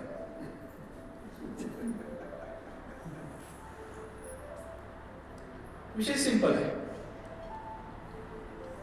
झालं काही तर लक्षात घ्या. व्यवहारामध्ये कसं वागायचं, मानसिक ताणतणाव कसे कमी करायचे, टेन्शन फ्री कसं राहायचं, कसं हँडल करायची नाती होती, रिलेशनशिप कशी डेव्हलप मेंटेन करायची, हे कुठल्या शाळेत शिकवलं जात नाही ना. त्याचा बुद्ध्यांक चांगला होता, त्याच्या आधारे तो कलेक्टर झाला. पण त्याला हे दैनंदिन जीवनामध्ये कसं पुढे जायचं, मनाची मन कसं सुखी राहील, हे शिक्षण त्याला भेटलं नाही. घरामध्ये पण काही दुर्दैवानं भेटलं नाही, शाळेमध्ये तर भेटलंच नाही. मग काय झालं शेवटी? संपलं. राम नाम सत्य है. छोट्या छोट्या कारणावरून लोक आत्महत्या करतात, छोट्या छोट्या कारणावरून लोक भांडणं करतात, जीव घेतात एकमेकाचा छोट्या छोट्या कारणावरून. कारण समथिंग इज मिसिंग. काय चुकतंय, काय हरवलंय? ते धर्माचं शिक्षणच नाही आम्हाला. ते धर्म काय? असे काही राजे होऊन गेले, त्यांची साल्ट सोलून काढली, डोळे काढले, पण तरी सुद्धा त्यांनी धर्म नाही बदलला. छत्रपती संभाजी महाराजांसारखे लोक किती त्रास दिला त्यांना, तरी धर्म नाही सोडला किंवा त्यांनी स्वतःची तत्व नाही सोडली. ते अजरामर झाले. पण आता मन इतकं आमचं कमकुवत झालेलं आहे की आता आम्हाला थोडंसं काय झालं की लगेच रडायला सुरू करतो. या मनाला स्टॉप करण्यासाठी म्हणत राहते ती मंत्र हा नामस्मरण करायला लागेल, भगवंताची भक्ती करायला लागेल. तुकाराम महाराजांना किती संकट आली, ज्ञानेश्वर महाराजांना किती संकट आली. आत्महत्या केली का त्यांनी? केली का आत्महत्या? लहान लहान मुलं होते ते ज्ञानेश्वर महाराज वगैरे, पण आत्महत्या नाही केली त्यांनी, कारण त्यांच्याकडे ज्ञान आहे. आणि म्हणून ज्ञान घेतलं पाहिजे मंडळींना आपण, आणि भगवंताची भक्ती केली पाहिजे. भक्तीचा पूल आपण बांधायचा सर्वांनी, तरच आपण काहीतरी हो. हे ज्ञान घेणं फार महत्वाचं आहे. पण आज मोबाईलमध्ये गुंतलेले आहेत लोक, ज्ञान घ्यायला कुणी तयार नाही, सत्संगाला यायला कुणी तयार नाही, आणि चांगल्या कार्याला यायला कुणी तयार नाही. मंदिरात चला म्हटलं की त्यांना नको वाटतं, कारण त्यांना वाटतं की हे चुकीचं आहे, सगळं आम्ही करतो ते बरोबर आहे. तर एक गोष्ट मी तुम्हाला सांगणार आणि थांबणार या ठिकाणी. एकदा एक राजा होता. तो राजा जंगलाची वाट चुकला, शिकार करायला गेला होता. अचानक वाटच चुकला आणि एका वस्तीवर पोहोचला जाऊन. मग रात्र झाली. राजाने विचार केला आता वस्तीवर थांबूया, सकाळ जाऊया, रात्री यायला सदस्य ना. मग तिकडे गेला आणि त्या वस्तीवर पोहोचल्यानंतर त्या ठिकाणी राजाने बघितलं थंडीचे दिवस आहेत, लोकांनी शेकोटी पेटवलेली आहे आणि शेकोटीच्या कडनं सगळे लोक बसलेले आहेत आणि जे लोक आहेत मस्तपैकी शेक घेत आहेत शेकोटीचा. पण राजाने अनुभवलं कुठून तरी सुगंधी वास येतोय, हा सुगंध येतोय. राजाने विचारलं काय, कुठून सुगंध येतोय? म्हणजे लक्षात येईना. नंतर राजाच्याच लक्षात आलं हा सुगंध जो आहे हा चंदनाचा वास आहे. त्यांनी बघितलं त्या शेकोटीमध्ये जाळली जाणारी लाकडं चंदनाची होती मंडळी. राजाने डोक्याला हात लावला, म्हणले अहो गावकरी बंधूंनो काय करताय तुम्ही? तुम्ही चक्क चंदनाची झाडं जाळताय. म्हणजे म्हणले हे काय चंदन आहे, आम्हाला माहिती, आम्हाला माहित नाही, आम्ही लाकडं भरपूर आहे जंगलामध्ये जाळतो म्हणे.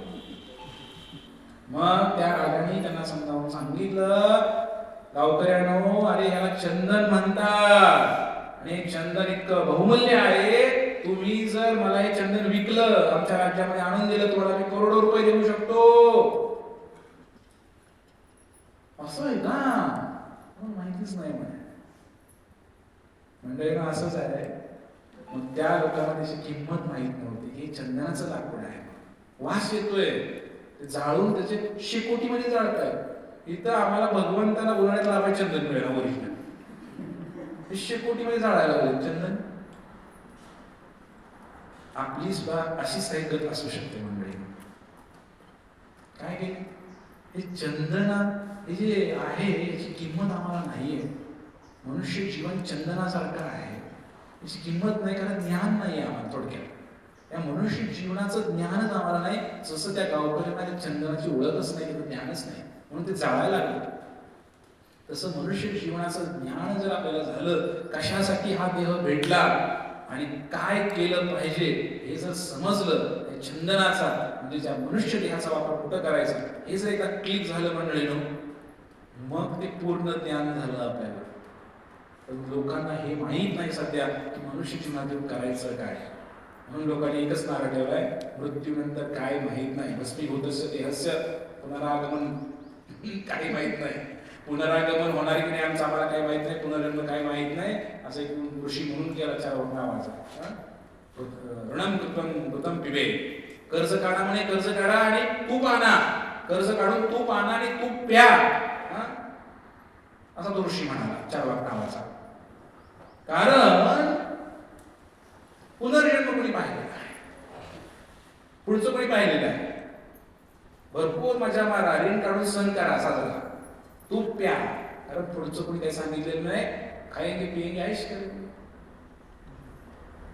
यमराज के डंडे पडेंगे तर समज में आए,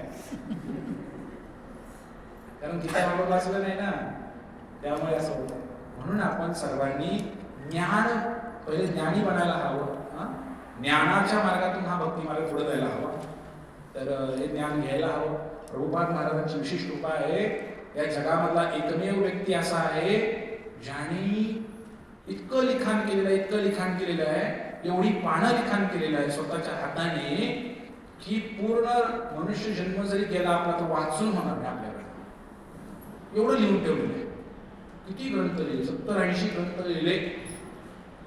प्रभुपादांची इच्छा होती रामायण आणि महाभारतात पण टीका लिहायची, पण वेळच नव्हता प्रभुपादांकडे. इतकं लिहिलेलं आहे, इतकं लिहिलेलं आहे. हे जर वाचलं, हे जर ज्ञान घेतलं तर जीवन सफल आहे. पण आपण बरेच लोक न्यूजपेपर वाचतायत, मोबाईलवर वाचतायत, सगळीकडे वाचतायत. पण खरं ज्ञान हे आहे. हे ज्ञान आपल्याला कालच मी पाहिलं की विजेचा शोध कुठे लावला? एडिसन.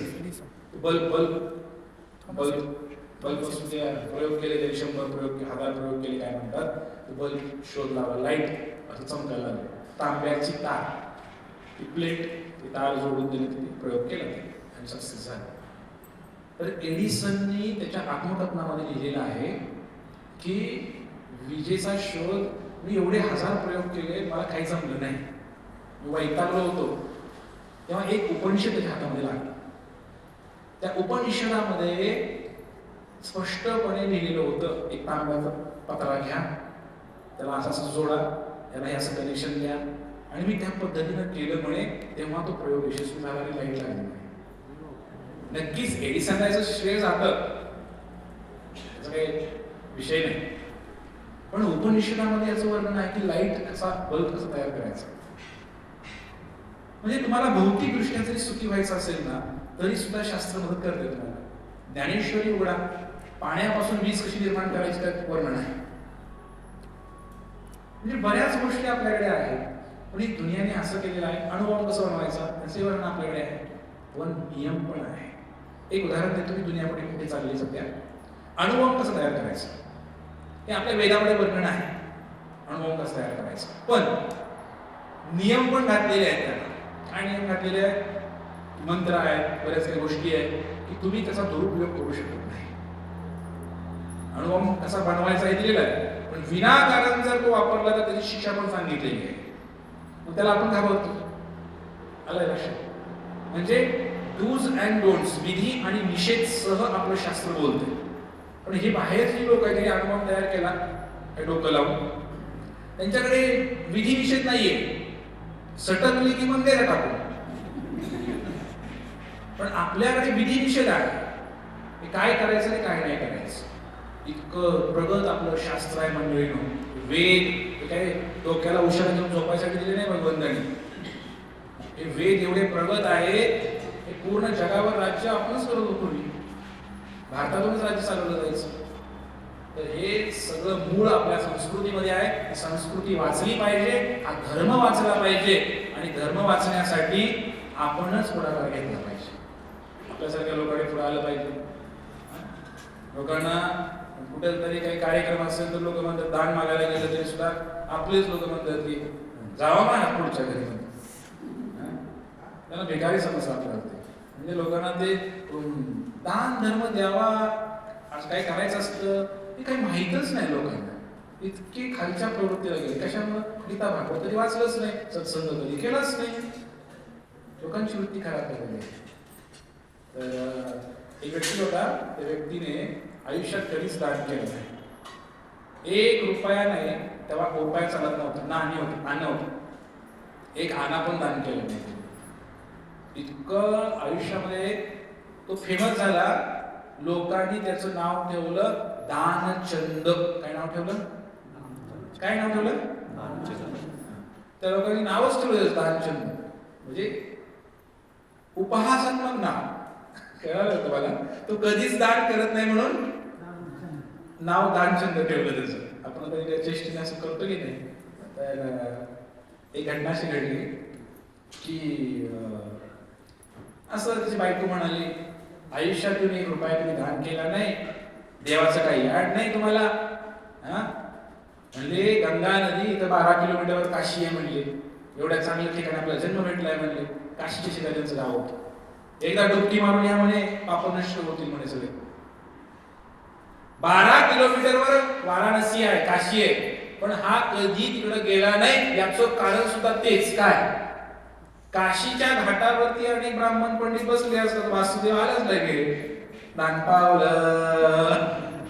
वाढवंटामध्ये येणार म्हणले, मग ते दान द्यावं लागेल म्हणून हा काशी जात नव्हता.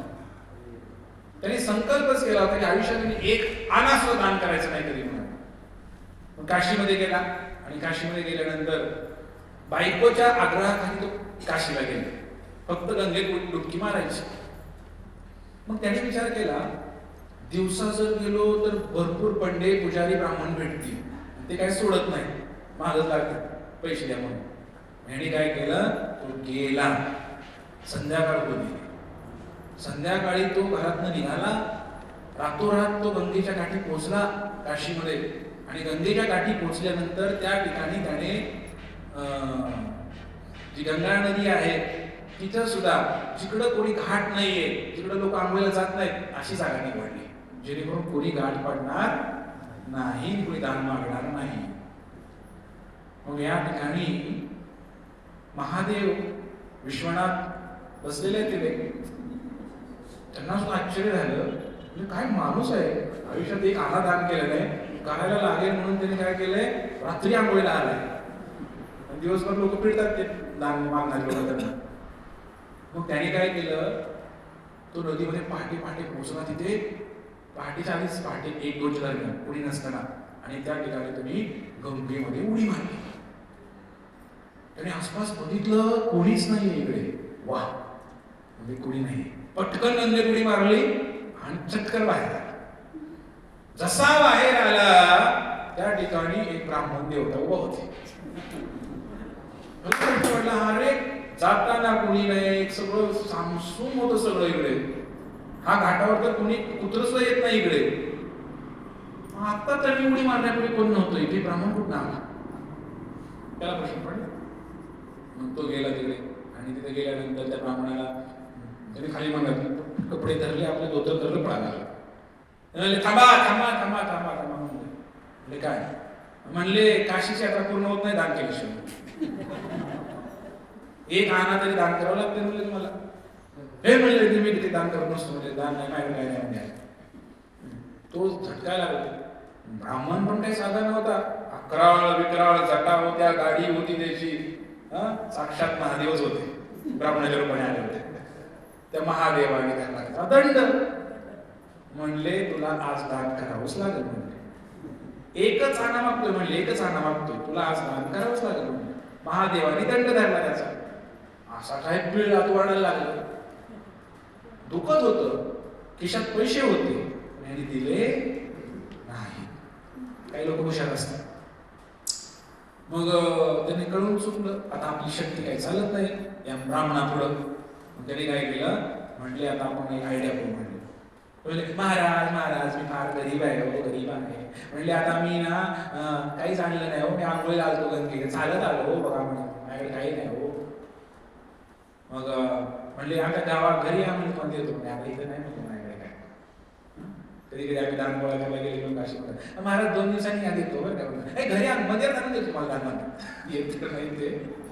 हा व्यक्ती काय केला की तो दान घ्यायला तो ब्राह्मण मागत आहे म्हणून त्याने काय केलं, त्याला टाळण्याचा प्रयत्न केला त्या ब्राह्मणाला. आणि ब्राह्मणाला म्हणजे, ब्राह्मण पण हुशार होते, ब्राह्मण देवता म्हणले ठीक आहे म्हणले, किती रुपये दान देणार म्हणले, मला 1 आना पाहिजे म्हणले. ठीक आहे म्हणले, 1 आना देतो म्हणले, पण उधारीवर म्हणले, आता माझ्याकडे काय नाही म्हणले, तुम्हाला मी परत आणून देईन म्हणले. मग नाही दिलं तर तुम्ही माझ्या घरी येऊन द्या म्हणले, पण आता मी देऊ शकत नाही म्हणले. त्याला ती वेळ टाळायची होती. ते म्हणले तुमची काशीची यात्रा पूर्ण नाही होणार दान केल्याशिवाय. ठीक आहे म्हणले. मग त्याने वचन दिलं त्या ब्राह्मणाला, म्हणले मी तुम्हाला 1 आणा दान केला, आज गंगेच्या काठी संकल्प सोडतो म्हणले. जबरदस्ती करून घेतलं महादेवाने त्यांच्याकडे. जा म्हणले.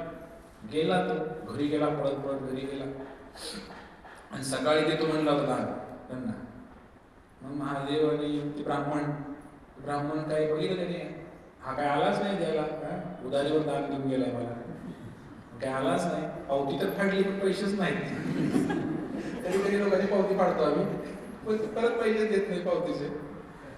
पावती फाडली पण पैसे नाही वाढल्यानंतर ब्राह्मण पण हुशार, ब्राह्मण गेले त्याच्या घरी, जवळच होतं काशीपासून. आणि ब्राह्मण गेले, विचारलं आमके कुठं आहे तो. म्हणले कोण ते दानचंद वय. दानचंद म्हणले आहेत ना. म्हणले ते काय म्हणते तिथं घर आहे म्हणजे जाऊ. ते ब्राह्मण आला त्या दानचंदच्या घरी आणि मग दरवाजा वाजवल्यानंतर मग ते म्हणले बायकोला म्हणले कोण आहे बघ. म्हणले बायको गेली आणि म्हणले कोण आहे तुम्ही. ते म्हणले मी असा ब्राह्मण आहे. म्हणले तुमच्या नवऱ्याने संकल्प सोडलाय म्हणले 1 आणा दान करायचं काशीमध्ये. उधारीवर तिने पावती फाडलेली म्हणजे नंतर देतो म्हणले, काय दिलंच नाही म्हणले, मागायला लागलं म्हणले दान. म्हणले बायको गेली सांगत घरामध्ये नवऱ्याला. ते म्हणले लगेच हा जो माणूस आहे तो घाबरला. 1 आणा दान करायचा ब्राह्मणाला शक्यच नाही म्हणले, आयुष्यात कधी केलं नाही म्हणले आपण दान. आणि त्याने काय केलं, ते म्हणले जा म्हणले आजारी झोपलेत म्हणून सांग. त्याची बायको आली, म्हणले फार आजारी आहेत म्हणले आणि झोपलेत म्हणले, परत या म्हणले तुम्ही. मग तो ब्राह्मण पण हुशार, तो काय सोडणार आहे, महादेव आहे साक्षात. ब्राह्मण आले म्हणले आजारी अहो म्हणले माझा पाहुणा आहे म्हणले, ते अति ते म्हणले आमचे, ते म्हणले काय आमची ओळख झाली, आमचे मित्र झालेत म्हणले, ते चांगले आहेत. आजारी तर मला बघायला गेलं पाहिजे म्हणे. सकाळ मागवलं म्हणले. बायको काय जाऊ दे म्हणजे, हा पांघरून घेऊन घरात झोपलाय आणि थोडासा कमतोय सुद्धा. मग काय झालं, ती बायकोनं आज सोडे ना. मग बायको गेली, अहो ती यायला लागली, ती ब्राह्मण घरात यायला लागलाय, काय करायचं. हा म्हणले ती दानच मागायला आलाय म्हणले, 1 आणा दान द्यायचं त्याला म्हणले. त्याला सांग म्हणले मेला म्हणून. बायको गेली बाहेर, म्हणले अहो मी आत्ताच गेले म्हणले, रडायला लागली बायको, आत्ताच गेले म्हणले. असं म्हणलं महादेव म्हणले अरे अरे अरे अरे फार वाईट झालं म्हणे, मला 1 आणा दान करतो म्हणला होता म्हणले, न्यायला आलतो म्हणले इकडे, फार वाईट झालं म्हणे. आता म्हणले काय करायचं. मावशी इकडे रडू नका म्हणले, आता म्हणले जे होणार होतं म्हणजे झालं गेलं म्हणले, पण आता रडू नका म्हणले. आता कोण म्हणले, मला म्हणले गुरु बाळ काही नाही म्हणले, मूल नाही म्हणले तुम्हाला म्हणले, आरतीवडी कोण करणार म्हणले, गावात सांगितलं पाहिजे सगळ्याला म्हणले, मीच सांगू देत म्हणले गावात सगळ्या. तो ब्राह्मण गेला, सगळ्या गावामध्ये तोंडी पेटवले, दानचंद मेला, दानचंद मेला, दानचंद मेला. सगळं गाव गोळा झालं, सगळं गाव गोळा झालं. त्या दानचंदचं मडं बाहेर आणलं, अंगणात ठेवलं, तरी हा उठायला तयार नाही. हा गपचूप डोळे झाकून बसलेला आहे. बायको तर तुम्हाला हात लावून गेला मड्याला. म्हणले की दान मेला, ओवले चांगला होता, ओवले चांगला होता. बायको लागली गायला. बायको अशी करते, लोक पण सगळे दमलेले आहेत. भाऊकीच्या लोकांनी तिरडी वगैरे सजवली, सगळं जे बघतोय ऐकतोय सगळं, तिरडी वगैरे सजवली, त्याच्यावर सगळं त्याला झोपवला वगैरे, तरी हा उठायला तयार नाही. उठलं तर ब्राह्मण शेजारी त्याला माहितीये तो 1 आणा घेतल्याशिवाय राहणार नाही. मग ती तिरडी धरली, तिरडी घेऊन स्मशानभूमीकडे गेले. स्मशानभूमीमध्ये चिता पण रचली भाऊकीच्या लोकांनी. त्या चितेवर ठेवलं त्याला आणि चितेवर ठेवल्यानंतर तो व्यक्ती त्या ठिकाणी थोडीसं उठायला तयार नाही. दान द्यायचंच नाही म्हणून त्याने संकल्प केला आयुष्यात. आणि मग त्याने त्या चितेवर ठेवल्यानंतर भगवंताला विचार पडला, महादेवांना विचार पडला, काय माणूस आहे, 1 आणण्यासाठी मराही तयार झालाय पण दान करत नाही. असं म्हटल्यानंतर भगवंतानी काय केलं, महादेवानी त्याच्या कानाजवळ गेले आणि कानाजवळ घेऊन म्हटले, अरे तुला न्यायला आलोय मी, साक्षात भगवंत आहे, मी महादेव आहे म्हटले. असं म्हटलंय कानामध्ये जाऊन. त्याला खरं वाटलं की साक्षात महादेव मला न्यायला आले. त्याला खरं वाटलं तरी डोळे उघडले, हळूच डोळे उघडले. बघतो तो ब्राह्मण पुढे उभा आहे, पुन्हा डोळे दाखले त्याने. मला म्हणे काय माणूस आहे म्हणले यार. आधी एक आणण्यासाठी मारायचं सुरू केलं येणे आणि पुन्हा डोळे दाखवून घेतले त्याने. तू मारायला तयार आहे. पण त्यांनी एक आना दान केला नाही. भगवंतांना असं आश्चर्य झालं, महादेवाला आश्चर्य झालं. म्हणजे काय व्यक्ती आहे म्हटले. पण भगवंतांनी कानामध्ये गेले, म्हटले मी आता ते एक आना विसरून गेलेलो आहे, आता तरी उठ, मी तुला मागवत नाही, मी त्याला सगळं विसरून जातो. असं म्हणल्यानंतर तो मागवून चिठ्ठीवर बसला. महादेव सुद्धा हारले त्या व्यक्ती पुढे, पण एक आना दान केला नाही ते. म्हणून त्याचं नाव काय पडलं होतं, दानचंद की. असं लोकांचं जय व्हायला. असे काय कॅटेगरी समाजामध्ये आहे मंडळीनो. धर्माचं ज्ञान नाहीये, कशासाठी करायचं, मंदिर कशासाठी हवी लोकांना माहित नाहीये. म्हणावं मन जर सुदृढ करायचं असेल तर मंदिरांची आवश्यकता आहे. तर मला फार आज आनंद झाला या ठिकाणी येऊन की आमचे सुभेदार प्रभूजी आणि एवढं मोठं क्षेत्र भगवंताच्या सेवेमध्ये लावलेलं आहे, एवढं मोठं हे कार्य होत आहे. मला वाटलं असेल कुठंतरी आपलं काही थोडंसं जमीन वगैरे. मी तर सगळं मंदिर सारखंच आहे, सगळं सगळ्या सोयी सुविधा, साऊंड सिस्टम सगळं तयार केलेलं आहे. एक आश्चर्याचा धक्का, एक सुखद धक्का मला बसला आल्या नाही. एक आना द्यायला कोणी तयार होत नाही. एवढं मोठं भगवंताच्या सेवेत लावायला फार मोठं मन लागतं त्याला. आणि ते भगवंतांची विशेष योजना पण असते, एवढं साधारण गोष्ट नाही. पंढरपुरामध्ये आठवलं म्हणून सांगतो, एक व्यक्ती आहे, मारवाडी होता, अग्रवाल नाव त्याचं. तसा तुझं मूळ घराणं मथुरेचं, पण त्याचे आजोबा येऊन राहिले पंढरपूरला. बांगड्यांचा व्यापार, त्यांचा फार मोठा बांगड्याचा व्यापार आहे. कृष्ण मुरारी गोयल त्यांचं नाव. तर त्यांनी काय केलं, कोरोनाच्या आधी पंढरपूरमध्ये एक कराड नाका म्हणून ठिकाण आहे, तर लाईफलाईन हॉस्पिटल असं मोठं.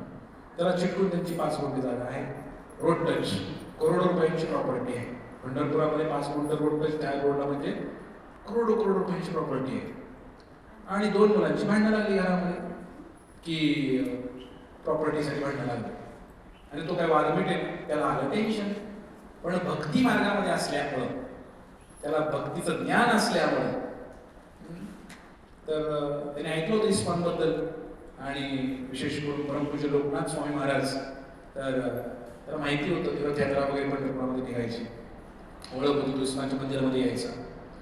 त्यांनी पटकन भांडण सुरू होतं मुलांचं, तात्काळ तो उठला त्या भांडणामधून आणि इस्कॉनच्या मंदिरात आला. आणि भगवंताची काय योजना होती, त्या दिवशी आमचे गुरु महाराज परमपूज्य लोकनाथ स्वामी महाराज मंदिरातच होते, तिथं आले होते पंढरपूरला. आणि ते म्हणले मला महाराजांना भेटायचं. तर आपण जाऊ दे ना. म्हणजे काय तुम्हाला काय करायचं आहे, म्हणजे मला आमची जागा दान करायची आहे म्हटले मला. तर ठीक आहे, त्यांना सोडलं, महाराजांची गाडी घ्यायला गेले आणि महाराजांना म्हटले ही जागा म्हणे की मंदिर, तुमच्या मंदिराच्या नावाने घ्या म्हणे, इस्कॉनच्या नावाने घ्या म्हणे. तर त्यांनी आठ घातली की त्या ठिकाणी अन्नदान व्हावं, नेहमी एक मंदिर बांधावं, भक्तांची सोय व्हावी अशी त्याची इच्छा होती. मारवाडी होतं का तिने. तर त्याने ते मंदिर दान केल्यानंतर तो नामस्मरण करत नव्हता व्यक्ती. मग हळूहळू 2-4 वर्ष निघून गेली. त्यात कोरोना आला. त्या कोरोना काळामध्ये तो भक्त वाढला, तिलक लावायला लागला, नामस्मरण करायला लागला, रोज मंगलारती यायला लागला. वय वर्ष 80 झालं. जवळजवळ ही गोष्ट आहे 75-74 मी तरी दान दिलं आहे. 82 वय झालं. आणि 82 वय झाल्यानंतर फार अचानकपणे काहीच नाही, एक आठवडा फक्त मंदिरात जायचं बंद केलं त्याने, कारण चालणं होईना म्हणून. रोज चालत जायचं मंदिरामध्ये, हट्टपट्ट शरीर. अचानकपणे थोडंसं थकवा जाणवला म्हणून एका जागेला बसून राहिलं. तरी फोन केला भक्तांना की म्हणे तुम्ही या आणि कीर्तन करा. तर भक्त जायचे, आईबाईला कीर्तन करून यायचे. आणि त्याच्या घरामध्ये एवढा मोठा बंगला त्याच्या घरामध्ये. तर ते लोक काही वडील थकलेले आहे, सगळ्यांना दिसते का जाणार आहे, पण कोणीच काय त्यांना बोलत नव्हतं, काहीच करत नव्हतं. भक्त यायचे, कीर्तन करून जायचे, भक्त यायचे, कीर्तन करून जायचे. आणि अशी घटना घडली. एक दिवस उजाडला, त्या दिवशी तो व्यक्तीने आपला देह त्याग करणार. आणि विशेष म्हणजे जेव्हा हे डील झालं त्यावेळेला मी तिथं होतो. त्यामुळे त्यांचा माझ्यावर फार विश्वास होता. कारण पहिल्यांदा ते कन्स्ट्रक्शनचं कामही मीच पाहिलं त्या मंदिराचं आणि तिथे सुरुवातीला राहायलाही मीच गेलो त्या मंदिरामध्ये. त्यांचा माझ्यावर फार भरोसा आणि विश्वास होता. तर अंतकाळी त्यांनी माझं नाव काढलं आणि ते म्हणजे प्रभूजींना बोलवा. तर मला काय जरा उशीर झाला, पण त्यांनी तोपर्यंत देह सोडला होता. भक्तांनी कीर्तन करत होते, कीर्तन करत करत देह सोडला. मी पोहोचलो तिथे. मलाही दुःख झालं की मला बोलता आलं नाही त्यांच्याशी. तर मी पोहोचलो आणि पोहोचल्यानंतर त्या ठिकाणी देह सोडला होता. जवळजवळ 2 तास देह सोडल्यानंतर कीर्तन केलं भक्तांनी आणि अक्षरशः आम्ही सर्व भक्तांनी त्यांना गाडीमध्ये ठेवलं, त्यांना घेऊन गेलो चंद्रभागेला, आंघोळ घातली, स्वतःच्या हाताने मी माझ्या त्यांना राजभोग खाऊ घातला भगवंताचा, पंढरीनाथांचा, त्यांना अग्नी दिला. भक्तांनी एवढं सुंदर कीर्तन केलं आणि फार सुंदर विधी झाला, त्यांचा अंत्यविधी झाला. त्यानंतर मला कळलं की म्हणजे किती भगवंत योजना करतात. एखादा व्यक्ती जेव्हा दान करतो तेव्हा त्याची किती भगवंत योजना करतात. पंढरपूरमध्ये चंद्रभागेच्या काठी आरामामध्ये ते भक्तांचं कीर्तन चालू असताना देह सोडला आणि भक्त उपस्थित होते. अशा प्रकारे त्या व्यक्तीच्या जीवनाचं कल्याण झालं. म्हणजे आजही तिथं जगन्नाथांचं मंदिर आहे आणि सत्संग चालतो, लोक तिथे प्रसाद ग्रहण करतात. जेवढं काही कार्य तिथं होत राहणार, जेवढे दिवस मंदिर त्या ठिकाणी राहणार, तिथून जेवढं काही पुण्य काम भक्ती काम होईल ते सगळ्याचं क्रेडिट त्यांच्या अकाउंटवर जमा होणार आहे. ही योजना असते. जेव्हा एखादा व्यक्ती दान करतोय साधारण गोष्ट नसते. आपल्या जे काही इथं भविष्यात इथं जेवढे भक्त येणार, जेवढं काही पुण्याचं काम इथं होणार, हे सगळं क्रेडिट त्या व्यक्तीच्या नावाने जाणार. व्यक्ती या जगात नाही आता, पण ते सगळं त्याचं क्रेडिट त्या नावाने चाललेलं आहे. तर ही आपली धर्म आहे, आपली संस्कृती आहे, ती आपण जपली पाहिजे, आपण पुढे आलं पाहिजे. हा सुंदर याचा परिसर आहे, 30 एकराचं रान आहे आणि सर मला म्हटले की हे जर यशस्वी झालं तर पूर्ण आपण इस्कॉनलाच देऊन टाकू असं म्हटलं. फार आनंद वाटला मला. तर नक्कीच या ठिकाणी एवढे भक्त आलेले आहेत, तर काही भगवंताची योजना असावी आणि आपण सुंदर असं एवढं सगळं डेव्हलप केलेलं हे भक्तांच्या सेवेसाठी निर्माण केलेलं आहे. नक्कीच पांडुरंगाची काहीतरी योजना आहे. ऑलरेडी आलेले आहेत भगवंत तिकडे, आता भक्तांना खेचतायत. तर नक्कीच इथे काही गोशाळा होऊ शकते, सुंदर काही मंदिर होऊ शकतं, बऱ्याच गोष्टी होऊ शकतात आणि समाजाला एक चांगली दिशा, एक आदर्श समाजाच्या पुढे प्रस्थापित होऊ शकतो, जेणेकरून लोक चांगल्या मार्गावर येतील. अनेक लोक इथे येतील, भेट देतील आणि ते भक्त बनतील, त्यांना तो अनुभव येईल चांगला. असं काही मोठं कार्य आपल्या हातून होऊ शकतं आणि भगवंतांनी ते करून घ्यावं अशी प्रार्थना श्री श्री विठ्ठल रुक्मिणी चरणी करूया आणि थांबूया. हरे कृष्ण कृष्ण कृष्ण हरे हरे, हरे राम राम राम श्री श्री विठ्ठल रुक्मिणी भगवान की जय, श्री श्री राधा पंढरीनाथ भगवान की जय, श्री दाई गौर सुंदर भगवान की जय, श्री प्रभुपाद की जय, गौर प्रेमानंदे।